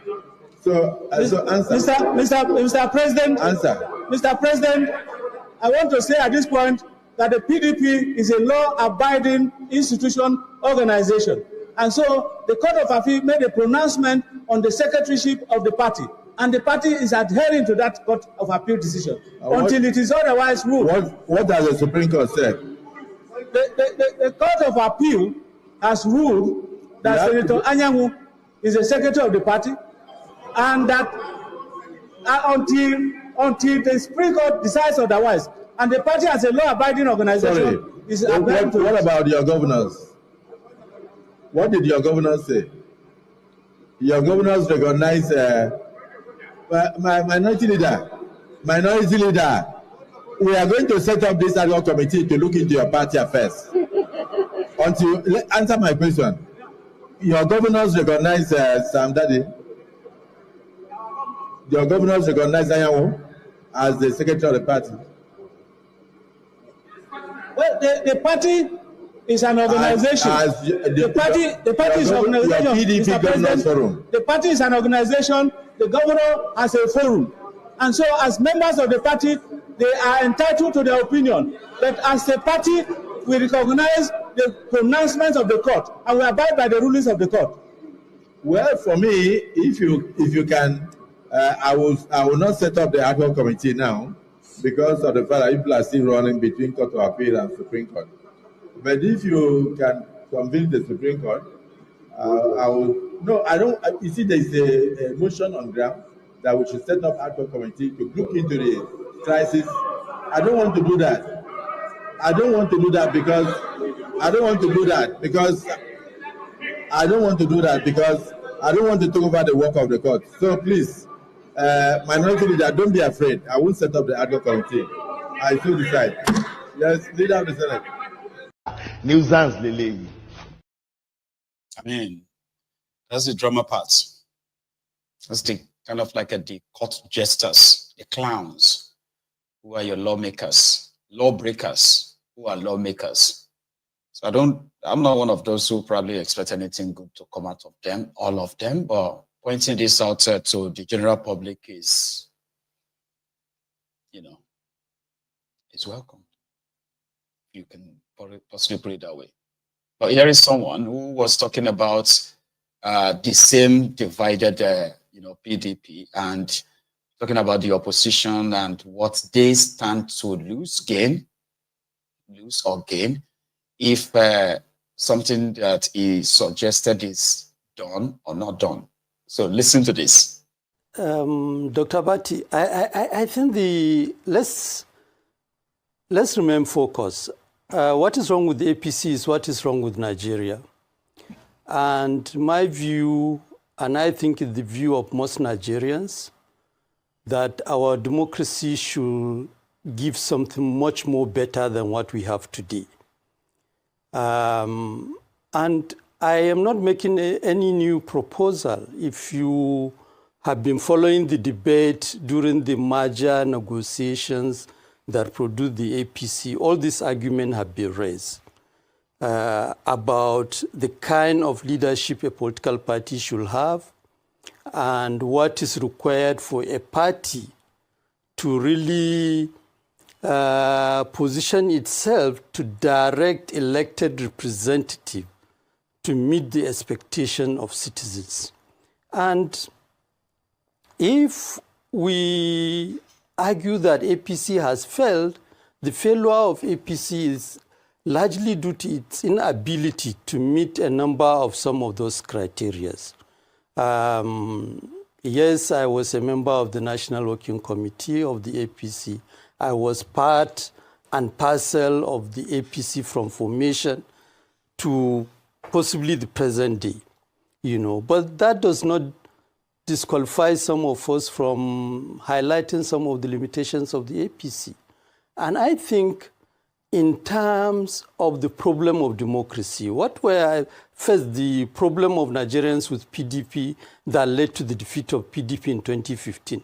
The major issue is that there is no competition within the party.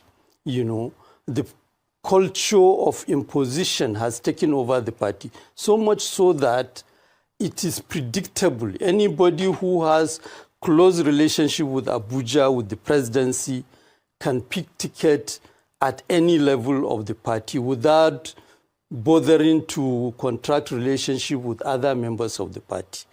And I think those were some of the issues that we used to campaign against the PDP and made the APC popular. And Nigerians trusted us and believed that we were capable of producing a party that can drive the process of changing Nigeria, which was the campaign mantra in 2015. Unfortunately, I am not shy. We failed, largely because we ended up with another variant of PDP. The culture of imposition took over. Yes, we fought, and this is part of my grievance with President Asuaju. Asuaju knew very well.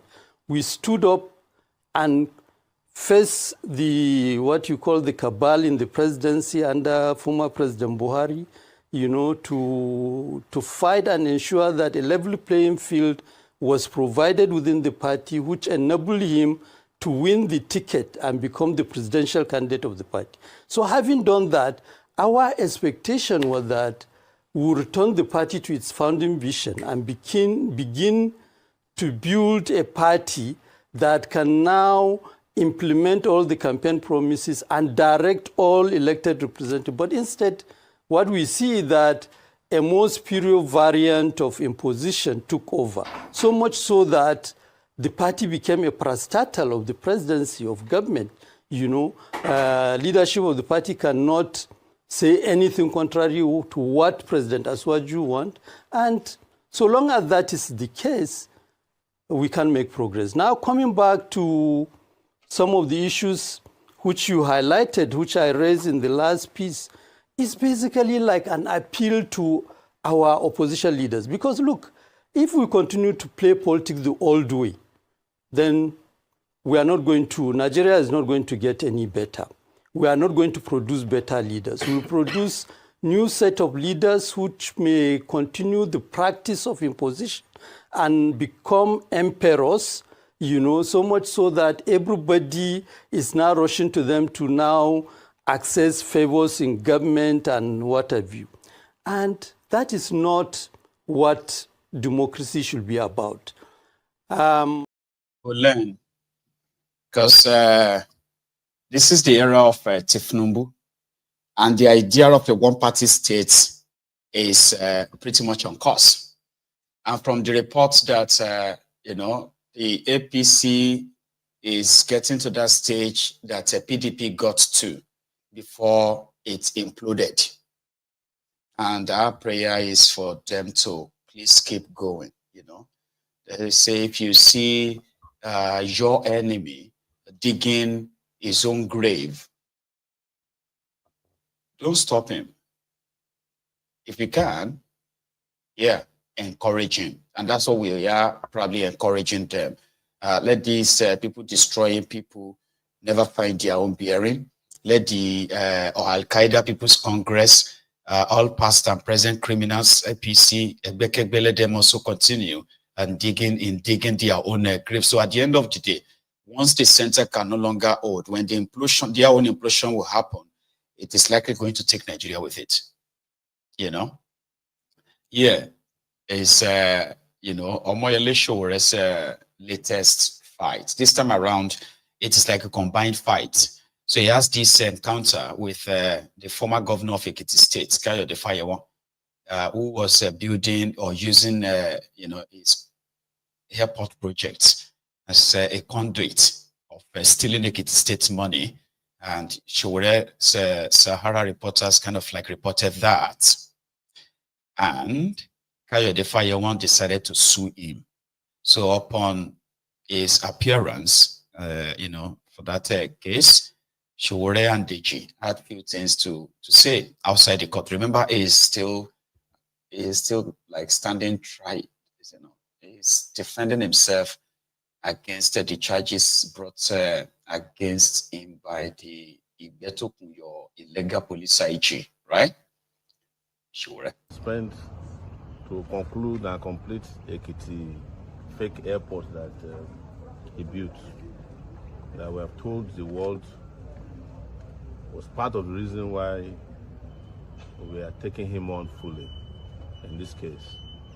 We are pleading justification before the court, and our defense is what I would describe as a blockbuster. That doesn't mean that we pass through the legal system here. We know the legal system, we know the judiciary, but we have placed before this court evidence to show that Fayemi has no reputation whatsoever to protect. Evidence that Fayemi is a thief, according to even white papers that we laid our hands on, which indicted him when he was governor. He was governor twice. He was governor first time, he was defeated by Fayose, another thief, and then he came back and became governor again after he was made minister. You know, these guys keep rolling from one government position to the other without impact, and that's why they have the guts to be taking people who want the country to be better, you know, with the money that they steal from the public. These are people that are supposed to be in prison, asking for parole. That is parole, meaning that their prison date should be shortened so that they can get out on time. But they steal so much money and they are still looking for other positions. Fayemi is supposedly looking to become an ambassador of Nigeria to the US, and that is why he's trying to claim that he has reputation. So, but he's not the only one. It's almost all of them who are in this, who have become a burden on Nigeria's financial resources, and who claim from time to time that we don't have enough money. But they have enough money to take care of their legal bills, their medical bills, the bills for the education of their children.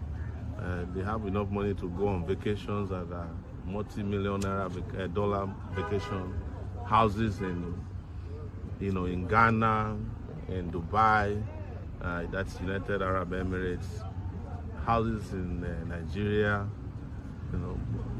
in the GRA area alone, according to what we filed. Fayemi has properties worth almost 4 billion naira. Where did he make the money from? These are monies that should have gone to the education of kids, and build hospitals. The only thing he could do before he left was to build a fake airport where ordinary Sese fly cannot land. That's what Fayemi did. And when he claimed that he was leaving, the airport, he launched the airport and said it was ready to fly. It has been almost how many years now? The airport has not still opened. Nobody's landed there. Maybe they got Kenyamo to land there some 2 weeks ago, because they have spent another 6.5 billion naira on the airport that supposedly was completed. So that's the country we're in, and that's why we're here to challenge them. I was in court, and I was hoping to come back to court on next adjourned date, but we'll see what happens. I want them to know that I'm not running away from any of these challenges. It is part of the plenty of challenges we have to face in the hands of criminals who have hijacked the governance of our country. Thank you very much, and I continue to thank our lawyers, those who are here and those who are helping at the back end to prepare this case. They have done us proud. You only need to lay your hands on our defense, then you will know how much trouble he's in. But we filed these defenses for two reasons: one for the courts and one for history. The one in the courts may not make it to trial or justice, but the one for history would definitely deliver justice. Thank you very much. Revolution. Yeah. So that was a show there, taking on Fire One, another criminal, APC. That Fire One is currently hobnobbing with the opposition on how to rescue Nigeria from Thiefnubu. The same Fire One who helped to recruit, Wike, those who pleaded with Wike to take the offer that Thiefnubu was going to give to him if he promised to help them get 25% or 30% in Rivers State in 2023. The rest is history right now. It doesn't really matter anymore. But that same Fire One is now hobnobbing with the likes of Atiku, Peter Obi, El Rufaya, Malamu, and many others like that to come and rescue you from Thiefnubu, So just 2 days ago, the Nigerian Police Commission retired 197 police officers. Some of them, they were actually sacked, for corruption, for overstaying, and then, some got kind of dismissed while others got retired. Now, here is the controversy around that. Among the people that were told to have overstayed, the same set of people that Igbetokun, the current police IG, reportedly entered the police force with. So imagine that the Police Service Commissioner, what do you call them, right? PSC, sacking the same cosmates. Let's use that word, cosmates. So Igbetokun, the current illegal police IG, and they were sacking them because they've overstayed. And the person who is also part of that class is the police IG. The irony. Anyway, Deji has something to say as well after Showore on this. Let me just add that, you see, the Nigerian people must be mindful of Muyiwa Adejobi, this first PRO at the first headquarters. This guy thinks that police work, he thinks police PRO work is about surfing the internet and arresting people that criticize the police. He thinks first PRO work is about jailing people, especially people that criticize the IG, people that criticize the police institution. Was this how Frank Kumba and other PROs, was this how they were conducting PRO work in the first quarter? A client of ours who was arrested on the instruction of Muyiwa Adejobi for making a post about the abduction of the former DIG's wife. They arrested him, he has spent 10 days in custody. The parents went to go and see Muyiwa Adejobi to beg him. The parents came to our office and briefed us. Went to see Muyiwa Adejobi. If you see the level of ridicule that he ridiculed them, the level of ridicule, then it has been alleged that he locked three of the officers who allowed the parents to gain access to see him, to beg him. Who the hell does this guy think he is? A bloody first PRO? Is this how we can promote accountability in government? Is this the essence of policing? Is this how to do PRO work?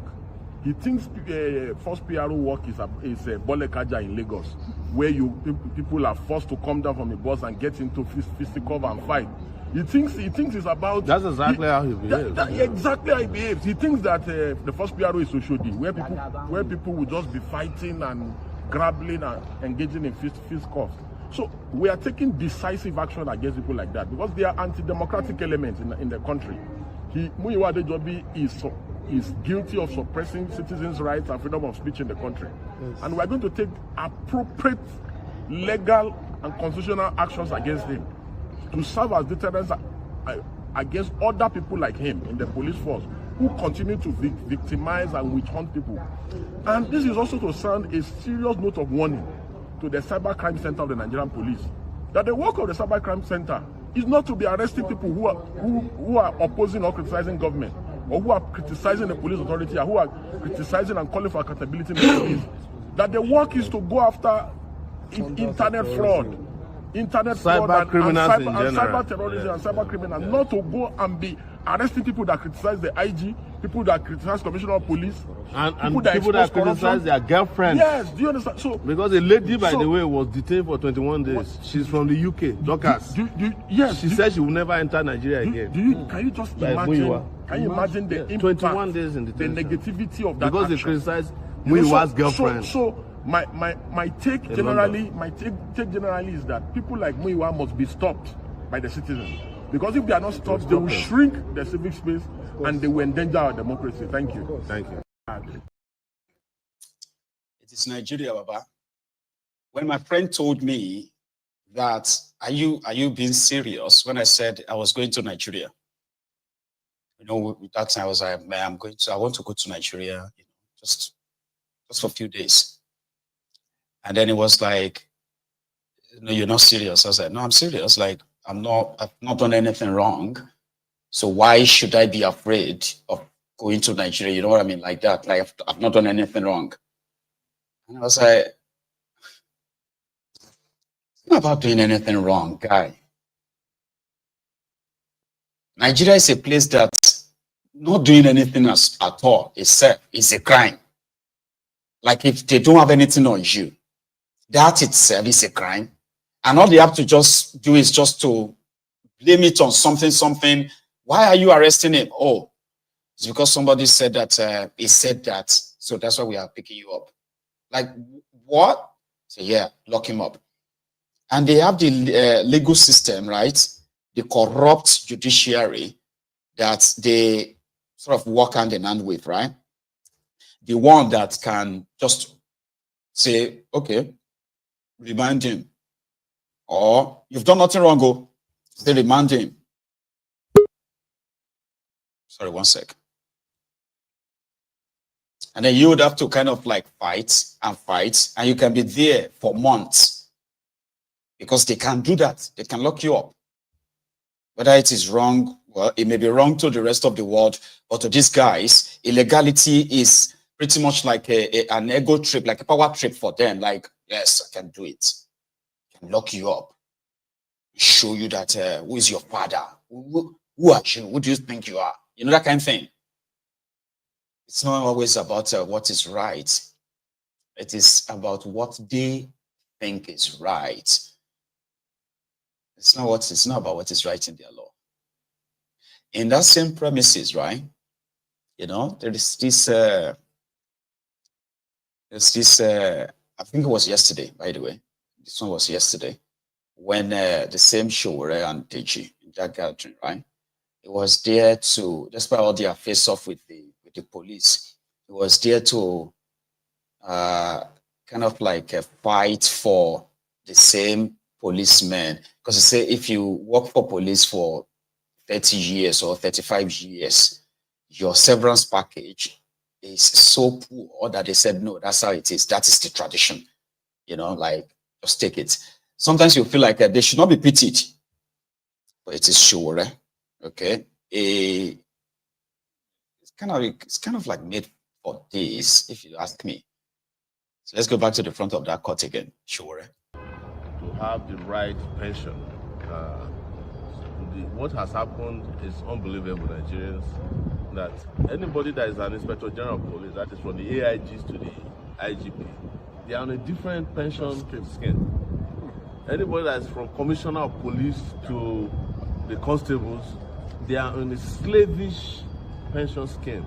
That is to say, when they are done with their 35 years of service, they get a gratuity of less than 2 million naira. You know, when we were growing up, and this was something I changed with someone upstairs earlier, our parents who were in the civil service, we do everything to keep us going to school, because they know that when they retire, their gratuity will be the first time they will buy land. Some of them buy cars, and some of them go on vacations with their gratuity. But the gratuity of Nigerian police and several other workers today, when they finish working for 35 years, is not up to 1 week allowance of a senator or a House of Rep member. 1 week after working for 35 years. I mean, what country are we in? And like we said the last time, we are not doing this because elections are coming. We are doing this because people exist in this country that deserve a better life. And we believe that the resources of Nigeria can serve the Nigerian people. So, but we cannot have resources of Nigeria go round where you have greedy people cornering everything that belongs to everybody, to a few. That is why you see that we are in these struggles, and that's why they drag us from court to court for cyber crime, treason, and all these foolish and frivolous and reckless charges that you have seen. Either it is, if it's not coming from the DSS, it's coming from police or their affiliates. Or the other strategy they use is to go to court and sue us for libel. I have 15 libel cases, 15, at the FCT court alone. Tomorrow, I'm going to be facing another libel case against Fayemi, the man who constructed an airport that did not have any flights land there. And he wants to become the ambassador of Nigeria to the United States. And now that Thiefnubu is probably not going to give him the ambassadorship, he has put his leg on one of the fake activism project that they just started with El Rufai and the rest of them. And one leg in APC, one leg in new PDP. Maybe they will create a new APC too, again. So these are some of the things that are important to us. But we want to also continue to assure our citizens, brothers, sisters out there, that there's no reason to be afraid of anybody in this country. In fact, what has led to the decadence in our society, the oppression that you have seen over time, is that so many of you are too fearful. Even when you have not been charged with anything, you are afraid. Even when you have not been slapped by police, you are afraid. You are afraid in your dreams. You are afraid in your houses. Your father is afraid. Your mother is afraid. Your sister is afraid. And then you transfer the fear to your children. And then you have a society that is fearful of both the sin and unseen signs of oppression. He's very right. People are afraid of everything. And on that, their oppressors continue to sort of milk that. But that's what I was feeling like when I was talking to my friend about going to Nigeria. I was like, there are people who are living inside that Nigeria, right? And despite the hostility that they are subjected to, the threats of incarceration, the threat of abduction, the threat of torture and all of that, there are still many of them, right, who have become very, very outspoken that if the worst want to happen, let it happen. I am not better than them.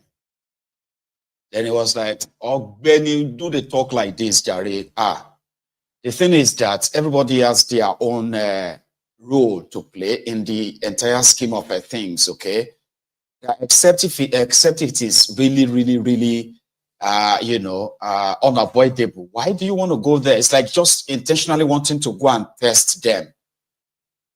You don't live in that system. You don't belong to that system, right? And you've claimed severally, that's what my friend told me, you claimed severally that you are not fighting for anyone, but for yourself. And everybody else who feels like they can fight for themselves can stand up, and then we can probably all team together and fight the entire system. But you are not going to be anybody's Black Jesus. You're not going to be anybody's Messiah in this regard, right? I said, yeah, but I'm just kind of saying generally that the fear, what is that thing that people fear? That, oh, these guys, they would kidnap me, deny me access to, justice system, lock me up somewhere, torture me, or even kill me. And I'm like, is that not like the imaginary sort of fear that the entire system has created so that we can all stay away? Anyway, the argument, we didn't conclude it, all right? Because to him, it was like, no, you are being selfish now. I think that was for the first time, that's when I had to process the word selfishness. That, okay, I mean, there are so many people that my freedom possibly keeps sane through this platform to start with, right? Now, if I want to possibly get all attention to myself, I can just buy a ticket and just go to that contraption. Even those who never heard of Mayegu, right?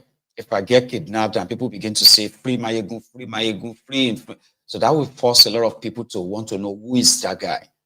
And if they ended up having to come onto the diary, check everything we have done, how come I didn't know about this guy? You know what I mean? That's kind of like a selfish, that's the way I see it though, right? But to those who are putting themselves in the line of, in the arm's way, because that's what this entire system has become now, right? The arm's way, standing up to these bullies, these rotten criminals in itself, it's like putting yourself in the arm's way. So I have to continue to applaud them, and at the same time continue to help amplify their voices, because man, Nigeria is a place where dream goes to die, you know? Let's go to Delta before we call it a night, right? And this time around, before we go to Delta on our way, we saw Thiefnubu left Nigeria for France. Guess what they said? They said Thiefnubu is visiting France for a private visit. And he's going to be there for a week. Then from there, he's going to go to Tanzania, Dar es Salaam in Tanzania, for the African Union meeting. Private visit, medical law.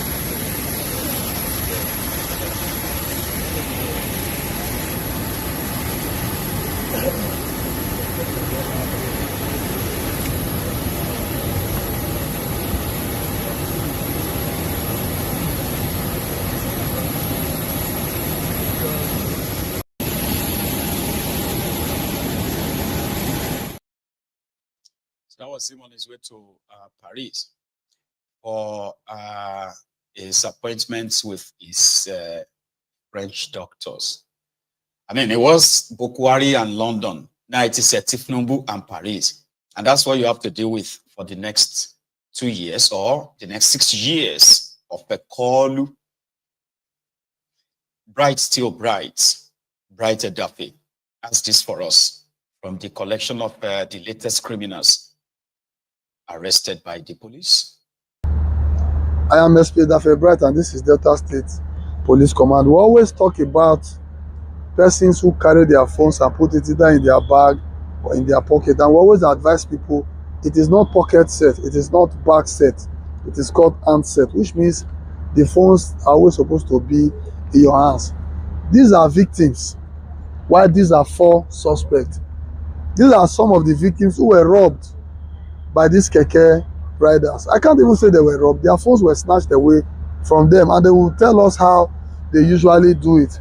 This happens to be the rider of the keke. This guy will pretend like he's a passenger of the keke, distract any of the passengers, and before you know, they will collect the phone from either the person's bag or the person's pocket. And as soon as they collect the phone, these are their partners in crime. They'll sell the phone to them at a very cheap rate. So we have one of our friends here. You don't have to tell us your name, okay? So just tell us how you encountered them. Be very brief.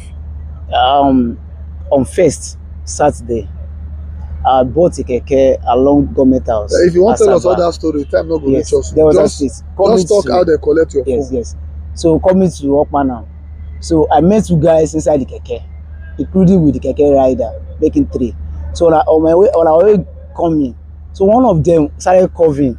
So I was telling the guys, sorry, what happened? Sorry. No, that it was trying to remove my phone from me. Okay. So when I get to where I wanted to stop, I checked my pockets. I couldn't find my phone. Okay, again. Don't worry. It's okay. Now I have 6 phones here that we recovered from there. Which of these phones is anyone your own here? Yes. Point it. Let's see. The black one. Okay. So this phone belongs to him. We've already checked though. We've checked and we discovered that it's his phone. But for the purpose of this parade, I had to retrieve and show it back to our audience. Okay, just tell us how your own happened, briefly. I was on my way to FMC from TPS. At that Tajo PD station, I entered the keke. Going to FMC. Okay, I don't want to disturb you too much. They cough too. They still use cough. Yes. Which of them cough? This is the keke rider. Okay. Then this one is the one coughing. Then the second one, that one is I'm not seeing that one here. Yes. So when we are going, so when this one started coughing, started pouring saliva on me, I was trying to tell him what is going on, what are you doing? So he not even answer me, continue. So the next thing, just turn his face and pour out speed.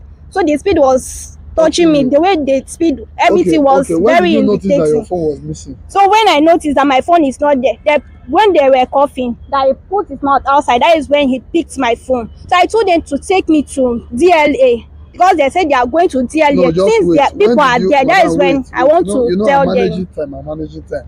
When did you notice that your phone was missing? Then he was coughing. That is when he put his mouth outside. So when you noticed that your phone was missing, were you still with them? Yes. So what did they come do after that time? They asked me to come down from the keke. They push you out of the keke? Okay, so you now, okay. So how you tell me say we don't arrest them? When I was crying, going up and down, so someone told me that they arrest some men. Okay, so you came to airport. Yes. Have you checked any of these phones? This is my phone, Spark 30C. Pick and bring and come and let us see. This is my phone. Okay, and you are very happy. God, because this is my school fees that I have to use to buy this phone. Last year of August, they collect my phone. Okay. So I have to use this one to buy my school fees to buy Now this phone. November, okay, and don't meet them. Thank God, say and don't God, my God is alive. We'll give you the phone back, yeah? No worry. Okay, quickly, what is your name? Sir, my name is Emeka. Emeka? Yes, sir. Okay, you know why you are here? Yes, sir. Briefly tell us, who is this man? Staying close to you, this one close to you. It's my keke. If I say I went in keke. Okay, now in keke you dey enter. Yeah. So how do they collect the phones? No, as in, if you say that you hold phone by pocket, if you want to speed, I will collect it. How you take the drum before you collect? I will do cough. We have one speed. Yeah. You just you all distract the collector. Yeah, sir. So these people, how many phones you don't sell? Give them. Yes, I give you 3. That's last year. This one's 4. 4. This one 3. Yes, sir. Okay, so now we don't meet you. So how do you feel? I feel bad. Okay, potential keke passengers, what be your advice to them so that they're not going to collect their phone? Make they hold their phone for hand. Maybe they hold their phone for hand. Okay, that's the message. He's advising potential victims, God forbid bad thing, I'm not blaming anybody for victim. So whenever you're in a keke, please hold your phone in your hand. Because maybe he has partners outside, but I know we'll still get there. Every day for the thief, one day for the owner. This is Delta State Police. Deputy Superintendent of Police, DSP, Bright Duffy, you know. See, there is another clip I would like to share with us, but we don't really have that much time because I'm going to need someone to help me subtitle this to you or for you in English. It's about the atrocities of the Fulani terrorists in Eka area of Delta State as well. All right. Oh, let's call it a night. Okay. It's been a quiet night, so to say. And thank you so much for joining me tonight. I hope to be back here tomorrow and latest maybe tomorrow evening. Okay. So enjoy the rest of your own day or evening, and I shall see you again from here. Oh, hang on. I have to be like, good night. And good night.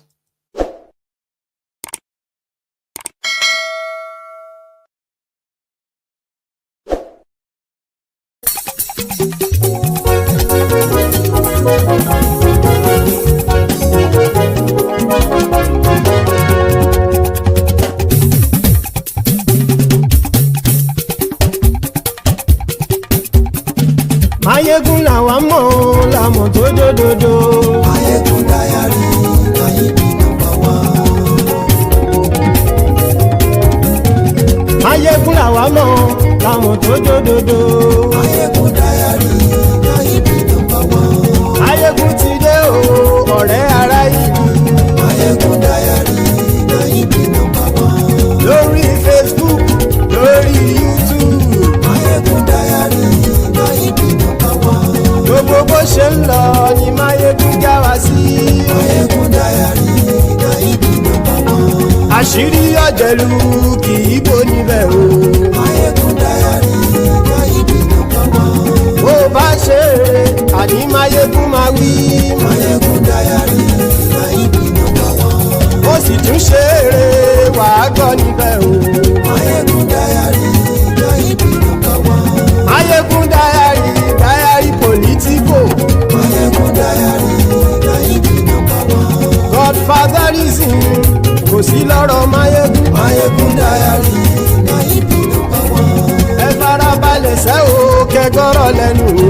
Mayegun Diary, Mayegun #1. Àní Mayegun làwa mọ̀ tó dòdòdò.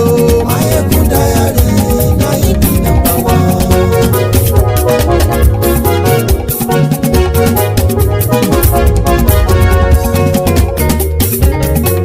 Àní ẹ̀sùn ràkì. Mayegun ti dé. Mayegun ti dé. Ọ̀jẹ̀lú ẹ̀sùn ràkì. Mayegun ti dé. Àní ẹ̀sùn ràkì. Mayegun ti dé. Lórí Facebook. Mayegun ti dé. Àní ẹ̀sùn ràkì. Mayegun ti dé. Lórí YouTube. Mayegun ti dé. Àní ẹ̀sùn ràkì. Mayegun ti dé. Bọ́ bàbá gbé wúrẹ́. Mayegun máa wí. Àní ẹ̀sùn ràkì. Mayegun ti dé. Ijó ìgbádìyẹ. Mayegun máa wí. Àní ẹ̀sùn ràkì. Mayegun ti dé. Pẹ̀sìdó bá rúfin o. Mayegun máa wí. Àní ẹ̀sùn ràkì. Mayegun ti dé. Gómìnà kówó jẹ.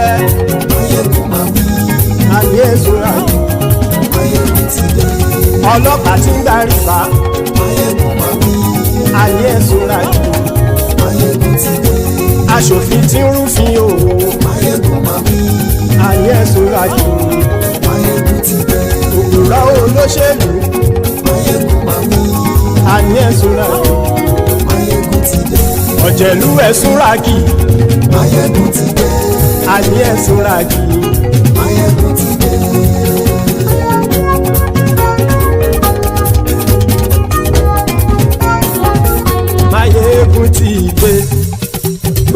ọ̀jẹ̀lú ẹ̀ súnra kì. Máyégún ti dé gbogbo ọ̀jẹ̀lú ẹ̀ súnra kì.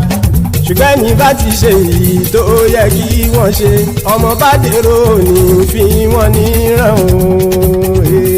Máyégún ti dé gbogbo ọ̀jẹ̀lú ẹ̀ súnra kì. Máyégún ti dé gbogbo ọ̀jẹ̀lú ẹ̀ súnra kì. Ṣùgbọ́n ní bá ti ṣe èyí tó yẹ kí wọ́n ṣe ọmọ bá dèrò ní fi wọ́n níran. Wọ́n fowó bẹ́ẹ̀ o Máyégún ó sọ pé wọ́n ò fẹ́ bẹ́ẹ̀. Wọ́n fowó bẹ́ẹ̀ Máyégún ó sọ pé wọ́n ò fẹ́ bẹ́ẹ̀. Oníkanṣá ti ṣe èyí tó yẹ kí wọ́n ṣe fáwọn ará ìlú tó gbé wọn débẹ̀ o. Máyégún ti dé gbogbo ọ̀jẹ̀lú ẹ̀ súnra kì. Máyégún ti dé gbogbo ọ̀jẹ̀lú ẹ̀ súnra kì. Ṣùgbọ́n ní bá ti ṣe yìí tó yẹ kí wọ́n ṣe ọmọ bá dẹ́rọ̀ ò ní fi wọ́n níran. Kì máa yí ṣe eré ọ̀rọ̀ yìí kì í ṣe ẹ̀fẹ̀. Kì máa yí ṣe eré ọ̀rọ̀ yìí kì í ṣe ẹ̀fẹ̀. Ẹni bá ti lè lẹ́bọ̀ lẹ́rù o ọmọ bá dèrò kàṣà ìtú wọn síta. Máyégún ti dé gbogbo ọ̀jẹ̀lú ẹ̀ súnra kì. Máyégún ti dé gbogbo ọ̀jẹ̀lú ẹ̀ súnra kì. Ṣùgbọ́n ní bá ti ṣe yìí tó yẹ kí wọ́n ṣe ọmọ bá dẹ́rọ̀ ò ní fi wọ́n níran. Tẹnitẹni ọmọ Máyégún ọ̀rẹ́ ara ìlú mọ̀mọ́ ni mo fọlọ́hún sọ ẹ̀ bá kìlẹ́bù. Lóòótọ́ olódodo ìlú ọ̀tá ìlú mọ̀mọ́ ni ìwọ ṣá máa ń ṣọ́ra kò sì mọ́ bẹ̀rù. Bọ́tà ń lè rí bóníṣègùn lé káwọn mọ̀mọ́ fi ṣera wọn ni ó ti dẹrùn tí wọn ò gbọ́dọ̀ sì mọ́ bẹ̀. Èèpo ọ̀bọ̀ lọmọ bá dérò tàjẹ́ ò gbọ́dọ̀ jẹ́ ó ti jọba lórí àbínú ẹni kò sì mọ́ bùyà. Àìsíwọ́lu ní ẹnìkẹ́ ìgbódì ẹyin lábàrá o ó kó ẹni tó bá dán wò á kàmù. Máyégún ti dé gbogbo ọ̀jẹ̀lú ẹ̀ túnra kì. Máyégún ti dé gbogbo ọ̀jẹ̀lú ẹ̀ túnra kì o. Ẹni bá ti ṣe yìí tó yẹ kí wọ́n ṣe ọmọ bá dèrò òní fi wọ́n níran o. Máyégún ti dé gbogbo ọ̀jẹ̀lú ẹ̀ súnra kì. Máyégún ti dé gbogbo ọ̀jẹ̀lú ẹ̀ súnra kì. Ṣùgbọ́n ní bá ti ṣe yìí tó yẹ kí wọ́n ṣe ọmọ bá dẹ́rọ̀ ò ní fi wọ́n níran.